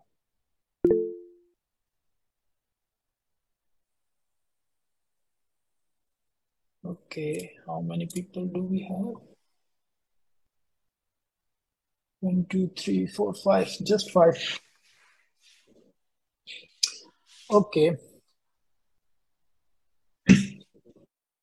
अब आपका इंटरेस्ट है तो सिंपल जो चीजें मैंने बताई हैं, ये कोड लैब को भी अगर आप फॉलो करोगे ना, तो आपके बेसिक कॉन्सेप्ट क्लियर हो जाएंगे, ठीक है। उसके बाद जो इंडस्ट्री में आप ग्रेजुएशन के बाद या ग्रेजुएशन के यूनिवर्सिटी में लास्ट सेमेस्टर जब आपका है, तो try to reach out different countries, internship के लिए अप्लाई करो, अपने एंड्रॉयड के डिफरेंट प्रोजेक्ट्स वगैरह जो आप अपनी गिटहब की प्रोफाइल में रखो। अभी फॉर एग्जांपल यहाँ पे अगर मैं इस एक्सरसाइज पे आता हूँ, ये वाली बिल्ड बेसिक वाला, इस पे मैंने एक build with compose, take to code lab पे आए, गेट सोल्यूशन। अभी ये इसमें सारा कोड पड़ा हुआ है, आप लोगों ने कुछ भी नहीं करना, आपने सिंपल जाके प्रोजेक्ट क्रिएट करना है, ये वाला कोड यहाँ से कॉपी करके वहां पे नहीं डालना, अपने हाथों से हर एक लाइन को पढ़ो समझो, उठा के वहां पे डालो, डालने के बाद आपने इसको अपने गिटहब के ऊपर अपलोड कर देना है। गिटहब के अंदर अपलोड करने के बाद आप ये प्रोजेक्ट को उठा के आप अपने लिंक्डइन पे रेफरेंस दे सकते हो कि आपने यूनिवर्सिटी में अपने लर्निंग की बेसिस पे ये वाला प्रोजेक्ट क्रिएट किया, तो आपको उससे काफी लर्निंग हुई है। तो उससे ये होता है कि आपको रिक्रूटर, जो टेक्निकल रिक्रूटर्स होते हैं, वो आपको जब देखते हैं कि एक बंदे में इतना पैशन है, वो ऑलरेडी वो इतना एक्सप्लोर कर चुका है, तो वो आपको, आप में मोर इंटरेस्टेड होते हो और आप स्टैंड आउट करते हो बाकी लोगों में। तो ये एक अच्छी चीज है, तो इस चीज को फॉलो कर लो। तो इस पूरी मतलब एक्सरसाइज में कितने हैं ये यहाँ पे, 1 2 3 4 5 है। 5 के अंदर आई थिंक ऑलमोस्ट लाइक कोई मेरे ख्याल से टोटल प्रोजेक्ट होंगे इसके अंदर कोई 15 20 प्रोजेक्ट्स होंगे। जो फर्स्ट 2 है ना, इसमें तो बहुत स्ट्रेट फॉरवर्ड और सिंपलर प्रोजेक्ट्स हैं, लेकिन उसके बाद वाले जो प्रोजेक्ट्स हैं वो बहुत इंटरेस्टिंग और बहुत अच्छे प्रोजेक्ट्स हैं। अगर उनको भी आप फॉलो करके, क्लोन करके, खुद से कोड लिख के करते भी हो, अपने गिटहब की प्रोफाइल पे डालते भी हो, सही तरह से उसको डॉक्यूमेंट करते हो, रीडमी उसकी लिखते हो और उसके स्क्रीनशॉट्स लगाते हो, तो आपकी प्रोफाइल के लिए बहुत अच्छा, आप उसको कल को शोकेस शोकेस कर सकते हो अपने लिंक्डइन के ऊपर, तो recruiters आपको रीच आउट कर सकते हैं और आप हर जगह पे आउट कर सकते हो। तो वो बहुत एक अच्छी चीज है। तो मैं ये कहूंगा, अपने कोटलिन के कॉन्सेप्ट्स को क्लियर करो, एंड्रॉयड के जो ये वाली जो 5 एक्सरसाइजेज हैं, इनको कंप्लीट करो, आपको पता चल जाएगा एंड्रॉयड में क्या है। मैंने अपनी टॉक के स्टार्ट में भी बोला था कि एंड्रॉयड आपको एक ऐसी लेवल फील्ड देता है कि वहां पे ये नहीं मैटर करता कि आपका कितना जीपीए है, या तो आपका 4 जीपीए या फिर आपका बहुत कम जीपीए है। तो वो इस चीज को आपको नहीं देखेगा, वो बस ये देखेगा कि आपने मेहनत कितनी की है और आपने कितना टाइम स्पेंड किया। अगर आपका 2 जीपीए भी है और अगर आप इस सारी जो 5 एक्सरसाइज है इसको दिल के साथ करते हो, तो I think you are good to be Android developer. और आपको इंडस्ट्री में आप अगर जाओगे तो आप इंटरव्यूज भी क्लियर कर सकते हो, और इंडस्ट्री में भी आई डोंट थिंक सो इतना मैटर करता है जीपीए का। बट मैं ये नहीं कह रहा कि जीपीए आपका अच्छा नहीं होना चाहिए, होना चाहिए, बट मैं आपको लोगों को मोटिवेट कर रहा हूँ एंड्रॉयड की तरफ आने के लिए। एंड जब आपने जॉब सर्च करनी है तो उसके लिए आपको काफी सारे चैलेंजेस फेस करने पड़ते हैं, आपको पता नहीं होता कि आपने जॉब के लिए कहाँ पे अप्लाई करना है, कहाँ से अपॉर्चुनिटीज आपको मिली है, किन कंपनीज में करना है। तो उसके लिए मैंने ये चैलेंजेस लिस्ट डाउन किया। उसमें ये होता है कि आपको जॉब बोर्ड्स का नहीं पता होता, कंपनीज का नहीं पता होता, आपकी लिंक्डइन की जो प्रोफाइल है वो बहुत अजीब सी होती है, आपका जो रेज्यूमे होता है वो बहुत अजीब सा होता है, आपके पास कुछ दिखाने के लिए नहीं होता। आपका इंटरव्यू तो हो जाता है, आप इंटरव्यू के लिए इनवाइटेड तो होते हो, लेकिन जब आप इंटरव्यू देने देने जाते हो तो आपको सिर्फ, आप वहां पे इंटरव्यू के लिए प्रेजेंट होते हो, लेकिन आपके पास उनको इंटरव्यू को इम्प्रेस करने के लिए कुछ नहीं होता। चीजें तो होती हैं आपके पास, लेकिन आपको पता नहीं होता कि आपने अपनी चीजों को किस तरह प्रेजेंट करना है, वो सारी चीजें। फिर उसके बाद आपकी कम्युनिकेशन स्किल्स बहुत मैटर करते हैं। फिर उसके बाद कंपनसेशन एंड ग्रेडिंग है, वो चीज लास्ट में डिस्कस करते हैं। तो जॉब बोर्ड्स वगैरह की आप कैसे देख सकते हो, पाकिस्तान में आप मुस्तकबिल पे देख सकते हो, rosie.com पे देख सकते हो, और उसके अलावा इंडीड पे देख सकते हो, और लिंक्डइन के ऊपर आप देख सकते हो। एंड उसके अलावा डिफरेंट आईटी की कंपनीज हैं, इस्लामाबाद में बहुत सारी आईटी कंपनीज हैं, उन सारों की आप करियर पेजेस पे जाके सर्च कर सकते हो, रीच आउट कर सकते हो। अगर वहां पे आपको कोई जॉब अपॉर्चुनिटी नजर नहीं आती, आप लिंक्डइन पे जाओ, उन कंपनी जाओ, उनको अपने साथ ऐड करो, उनको मैसेजेस करो। मैसेज ये नहीं कि उनको स्पैम करना शुरू कर दो, तंग करना शुरू कर दो, हाय हेलो का मैसेज भी नहीं करना, आपने एक सिंपल एक मैसेज टेम्पलेट क्रिएट करना है। Hello, my name is this, I am graduated from there, and I have done these projects of Android in my university, and here are the links of these projects, and I'm interested to learn more about Android, and if you have any opportunity, please onboard me and let me know। इस तरह के message type करके उनको send करना है। तो उससे आपको अच्छा पॉजिटिव रिस्पॉन्स मिलेगा, अच्छी सारी चीजें आपको सीखने की भी मिलेंगी, और आप एक अच्छा इंप्रेशन भी उन लोगों पे छोड़ के जा रहे होगे। उसके अलावा आपने अपनी लिंक्डइन की प्रोफाइल को ऑर्गेनाइज करना। मैं अपनी लिंक्डइन की प्रोफाइल आप लोगों को दिखा देता हूँ, मैंने किस तरह ऑर्गेनाइज की थी आज से पता नहीं कितने साल पहले, 5-6 साल पहले आई थिंक। आपने सारी अपनी डिटेल्स वगैरह फिल करनी है। फिर उसके बाद मेरे कुछ प्रोजेक्ट्स यहाँ पे पड़े हुए थे, तो आई थिंक वो मैंने रिमूव कर दिए हुए हैं, क्योंकि उनकी ज़रूरत नहीं थी, क्योंकि मेरे पास काफ़ी अच्छा ये एक्सपीरियंस हो चुका है इंडस्ट्री का। तो आपने वो सारी चीज़ लिखनी है। अगर आपने इंटर्नशिप की हुई है तो आपने उसकी सारी डिटेल्स लिखनी है, कहीं पे जॉब कर रहे हो उसकी सारी डिटेल्स वगैरह लिखनी है। और सबसे जो चीज़ जो मैटर करती है वो ये है कि आपने अपने लिंक्डइन पे अपने अबाउट के सेक्शन में आके आपने अपनी स्टेटमेंट लिखनी है कि आप एंड्रॉयड में क्या काम करना चाहते हो, किन चीज़ में इंटरेस्टेड हो, फिनटेक में इंटरेस्टेड हो या किसी और चीज़ में, वो सारी चीज़ें आपने लिखनी है। ठीक है। अ,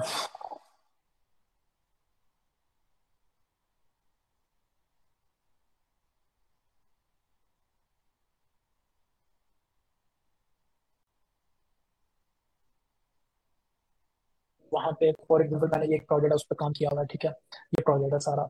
अभी मैंने प्रोजेक्ट सारा अपलोड किया, प्रोजेक्ट के साथ मैंने उसके स्क्रीनशॉट्स हर चीज़ लिखी है। अभी मैं इसके बारे में ब्रैग भी कर सकता, ब्रैग मैं कैसे कर सकता हूँ, मैं लिंक्डइन पे आऊँगा, मैं यहाँ पे अपनी एक पोस्ट क्रिएट करूंगा, अपने प्रोजेक्ट के बारे में सारी चीज़ें लिखूंगा, और उसको मैं हैश टैग के साथ पोस्ट कर दूंगा, तो उसकी रीच मेरी बढ़ जाएगी, लोगों को पता चलना शुरू हो जाएगा कि ये बंदा एंड्रॉइड पे काम करता है। आप रिक्रूटर्स की भी नज़र में आना शुरू हो जाएगी। तो आप बाकी लोगों से जो कि घर में बैठे सिर्फ अप्लाई कर रहे हैं, और आप जो कि अप्लाई भी कर रहे हो और इस तरह पोस्ट भी कर रहे हो, तो आप स्टैंड आउट करोगे। एंड देन जो लास्ट चीज है उसमें वो कम्युनिकेशन स्किल्स हैं। कम्युनिकेशन स्किल्स पे आपको वर्कआउट करना पड़ेगा, आपको चुप नहीं रहना पड़ेगा, आपको अपने कम्युनिकेशन स्किल्स को पॉलिश करना पड़ेगा। तो उस पे ये है कि आप इंटरनेट पे कम्युनिकेशन स्किल्स से रिलेटेड काफ़ी सारी वीडियोस और स्टफ पड़ा हुआ है, उसको फॉलो करो और कम्युनिकेशन स्किल्स इंप्रूव करो। तो वो काफ़ी ज़्यादा मतलब आपको ना बेनिफिट करते हैं जब आप किसी एचआर पर्सन के साथ बैठे होते हो और ऑफर नेगोशिएट कर रहे होते हो। तो समटाइम्स ये होता है कि आपके कम्युनिकेशन स्किल्स अच्छे नहीं, आप टेक्निकली बहुत अच्छे हो, आप हर जगह से पास कर लेते हो, लेकिन जब एचआर के पास जाते हो तो वो सैलरी निगोशिएशन होती है, आप इतना शर्मा रहे होते हो कि आप एक लोअर बैंड की सैलरी पे एग्री करके बैठ जाते हो। फिर उसका नुकसान ये होता है कि आप अपने करियर में आगे जब की तरफ ग्रोथ कर रहे होते हो तो आपको बहुत सारे चैलेंजेस आना पड़ते हैं। आप एक अच्छी सैलरी जिस कंपनी से भी डिमांड करते हो तो वो ये टारगेट करते हैं कि यार आपकी लास्ट जो सैलरी है उसमें और आपकी डिमांडिंग सैलरी में बहुत डिफरेंस है। तो ये सारी चीजें बहुत मैटर करती हैं। तो ये सारी चीजें मैं आप लोगों को बताना चाह रहा था। उसके अलावा अगर किसी का कोई भी क्वेश्चन है किसी चीज से भी रिलेटेड तो feel free to ask me. You guys have like 10 minutes here or maybe more than that अगर यूजफुल क्वेश्चन रही तो आई कैन। सो या, let's go on. Sir, in the coming time, which will be better, Flutter development or Kotlin in coming future? या I would say कि अभी as a student आप लोगों को इस चीज में फोकस नहीं करना चाहिए कि कौन सी चीज बेहतर रहेगी कमिंग टाइम्स में। बिकॉज मुझे इंडस्ट्री में 5-6 साल हो गए, जब मैं स्टार्ट कर रहा था हर कोई मुझे कह रहा था कि यार एंड्रॉयड नेटिव मत सीखो, आयोनिक सीखो, और then there was another framework Xamarin, वो सीखो। वो इस वजह से सीखो कि वो सिंगल प्लेटफॉर्म है और वो दोनों कोड बेसिस पे रन होता है, एंड्रॉयड पे भी एंड iOS पे भी। तो बट स्टिल मैंने एंड्रॉयड सीखी है, और इसी एंड्रॉयड के बदले मैं पाकिस्तान की काफ़ी अच्छी सारी कंपनीज में काम कर चुका हूँ। मैं टेलीनॉर में काम कर चुका हूँ, मैं करीम में काम कर चुका हूँ, मैं फूड पांडा में काम कर चुका हूँ, मैं और भी काफ़ी सारी कंपनीज में काम कर चुका हूँ। अभी मैं यहाँ पे जर्मनी में बैठा हूँ सिर्फ और सिर्फ एंड्रॉयड की पे। मैं ये कहूँगा कि आप लोग इस चीज़ को अच्छे से सीखो। जब आपके पास स्किल आ जाए ना, तो तब आपके लिए एक टेक्नोलॉजी से निकल कर दूसरी टेक्नोलॉजी पे शिफ्ट करना बहुत इजी है। For example for me to work on Flutter now, I think it's just a piece of cake for me, क्योंकि मेरे पास बहुत ज़्यादा इंडस्ट्री का एक्सपीरियंस आ चुका हुआ है और मैं आसानी से काम कर सकता हूँ। जब आपको एक्सपीरियंस आ जाए, जब आप एक प्रोग्रामिंग लैंग्वेज में 2-3 साल काम कर सकते हो, तब आपको समझ आ जाती है कि यार हर एक लैंग्वेज में सिंटैक्स जो है वो थोड़ा सा चेंज होता है, बाकी कॉन्सेप्ट हर जगह सेम रहते हैं। कॉन्सेप्ट सारे सॉफ्टवेयर इंजीनियरिंग के ही हैं, जैसे कि डाटा स्ट्रक्चर्स, डिजाइन पैटर्न्स और इस तरह की चीजें हर जगह पे हैं। मेमोरी मैनेजमेंट, थ्रेडिंग वगैरह हर लैंग्वेज में है। तो बस एक लैंग्वेज को पकड़ लो, आइदर नेटिव को पकड़ लो, आइदर फ्लटर को पकड़ लो, आइदर आईओएस को पकड़ लो।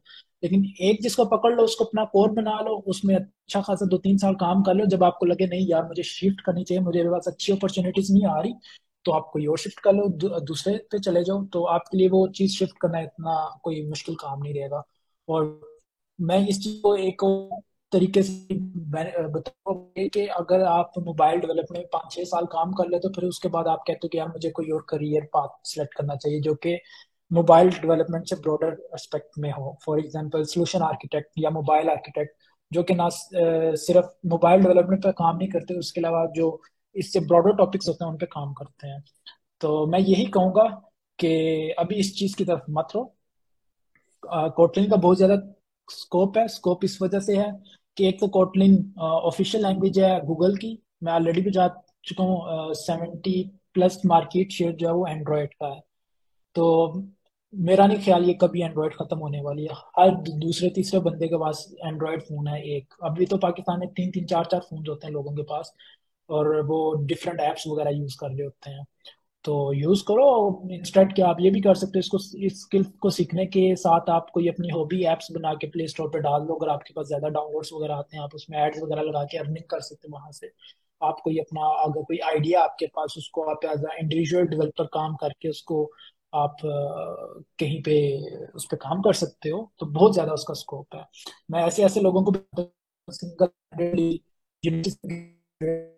एक एक ऐप पे काम किया था जो कि सिर्फ पिक्चर्स वगैरह लेती थी, और उस पे एआई का कुछ काम वगैरह करती थी। और उस एक ऐप से उस बंदे ने अभी पाकिस्तान के अंदर कोई 200 लोगों की कंपनी स्टार्ट की हुई है। तो वो पहले 6 माह अकेले काम करता रहा, फिर उसके बाद उसको गूगल की स्पॉन्सरशिप हुई है, क्योंकि उसकी ऐप बहुत ज्यादा अच्छी थी और काफी अच्छे उसके रिव्यूज थे। फिर उसके बाद गूगल ने उसको ऑन बोर्ड किया, उसके स्किल इनहेंस किए, फिर उसको फंडिंग दी। फिर उसके बाद अभी वो पाकिस्तान के अंदर और ज्यादा ऐप्स भी लेके आ रहा है प्रोडक्टिविटी से रिलेटेड, और उसकी अपनी कंपनी है। तो one opportunity can open a lot of doors for you. उसके लिए एंड्रॉयड थी, एंड आई होप किसी और के लिए भी एंड्रॉयड होगी। तो मैं यही कहूंगा कि एंड्रॉयड को सीखो, नेटिव से स्टार्ट करो। मेरा पर्सनल ये है कि नेटिव से स्टार्ट करो, and then you can jump between different technologies in your past man. So yeah I hope somehow कुछ यूजफुल इंफॉर्मेशन होगी सामने से आपको। Yes, sir. Sir, one more question, sir. Right now, in our colleges, C and C++ are taught, so we should focus on C and C++. Uh, it will good for us. या C and C++ जो है ना, उनको अच्छे से सीखो। ठीक है, समझो उनको किस तरह काम करती हैं, क्योंकि जो लैंग्वेजेस का कोर है ना वो C and C++ है। फॉर एग्जांपल अभी जब हम उस पे काम करते हैं, रेंडरिंग इंजन्स पे, ऑडियो एंड वीडियोस पे, तो जो जावा है या कोटलिन है, इनके कुछ फ्रेमवर्क्स हैं वो हमें उनमें लेटेंसीज ज्यादा आती हैं। ठीक है, ये टेक्निकल कुछ टर्म्स हैं। तो फॉर एग्जांपल अगर ऑडियो है, ठीक है, ऑडियो की लेटेंसीज अगर मैं कोई कोटलिन की एपीआई या जावा की एपीआई यूज करता हूँ, तो उसमें लेटेंसी ज्यादा आती है। तो फिर मैं क्या करता हूँ कि मैं C+ के कुछ फ्रेमवर्क्स हैं उनको यूज करता हूँ। एंड्रॉयड कोड कुछ ब्रिंग होते हैं, वो ब्रिजिंग मैकेनिज्म होते हैं, वो क्या करते हैं कि एंड कोटलिन का कोड होता है, कोटलिन के code, and then there is a bridge, and then there is C plus plus code. उनके दरमियान में जो कम्युनिकेटर होता है वो एक ब्रिज होता है। कोटलिन का कोड कहता है कि यार मेरे पास ये इनपुट आ गया, तुमने इस इनपुट को एग्जीक्यूट करना है, लेकिन इसको एग्जीक्यूट तुमने सी प्लस प्लस का कोड यूज करते हुए करना है। तो ब्रिज के पास जाता है, ब्रिज फिर आगे सी प्लस प्लस का कोड एग्जीक्यूट करता है, और वो ऑडियो चलती है, उससे काफी अच्छा साउंड आता है, लेटेंसी भी कम होती है। तो ये सारी चीज तो बताने का मकसद ये है कि सी प्लस प्लस जो है थोड़े से डिफिकल्ट है, लेकिन कॉन्सेप्ट क्लियर करो, ठीक है, तो फ्यूचर में आपको बेनिफिट हो सकता है उस चीज का।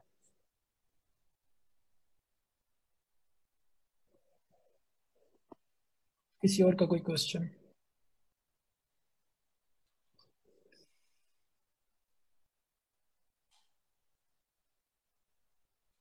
Anyone, guys?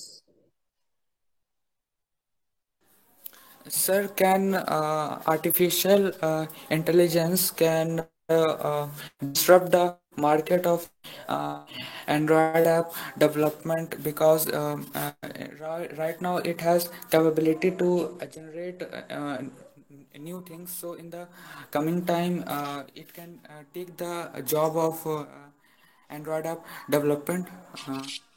Is this possible?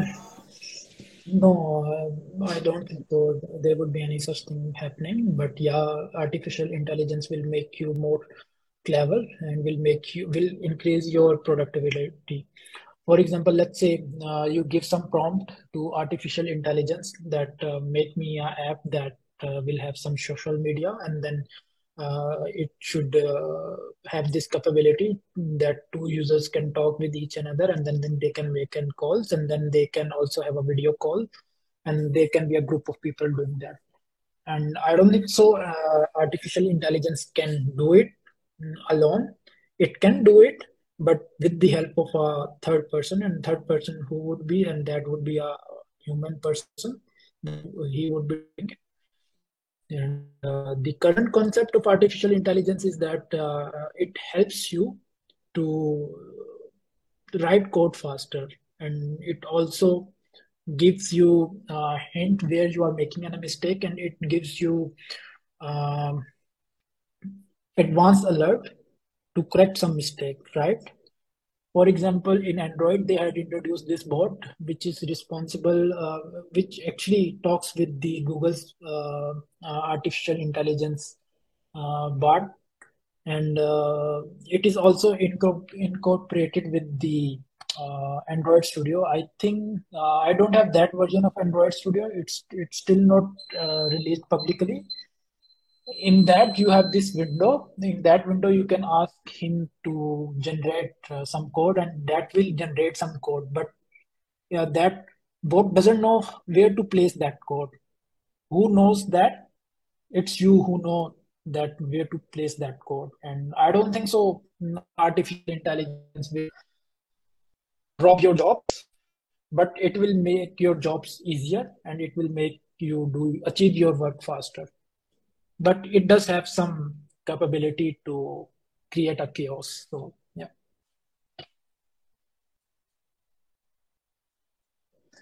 Anyone else, guys? किसी का कोई क्वेश्चन है तो पूछो. Don't shy. Ask your questions. If no, then I think we can wrap this session.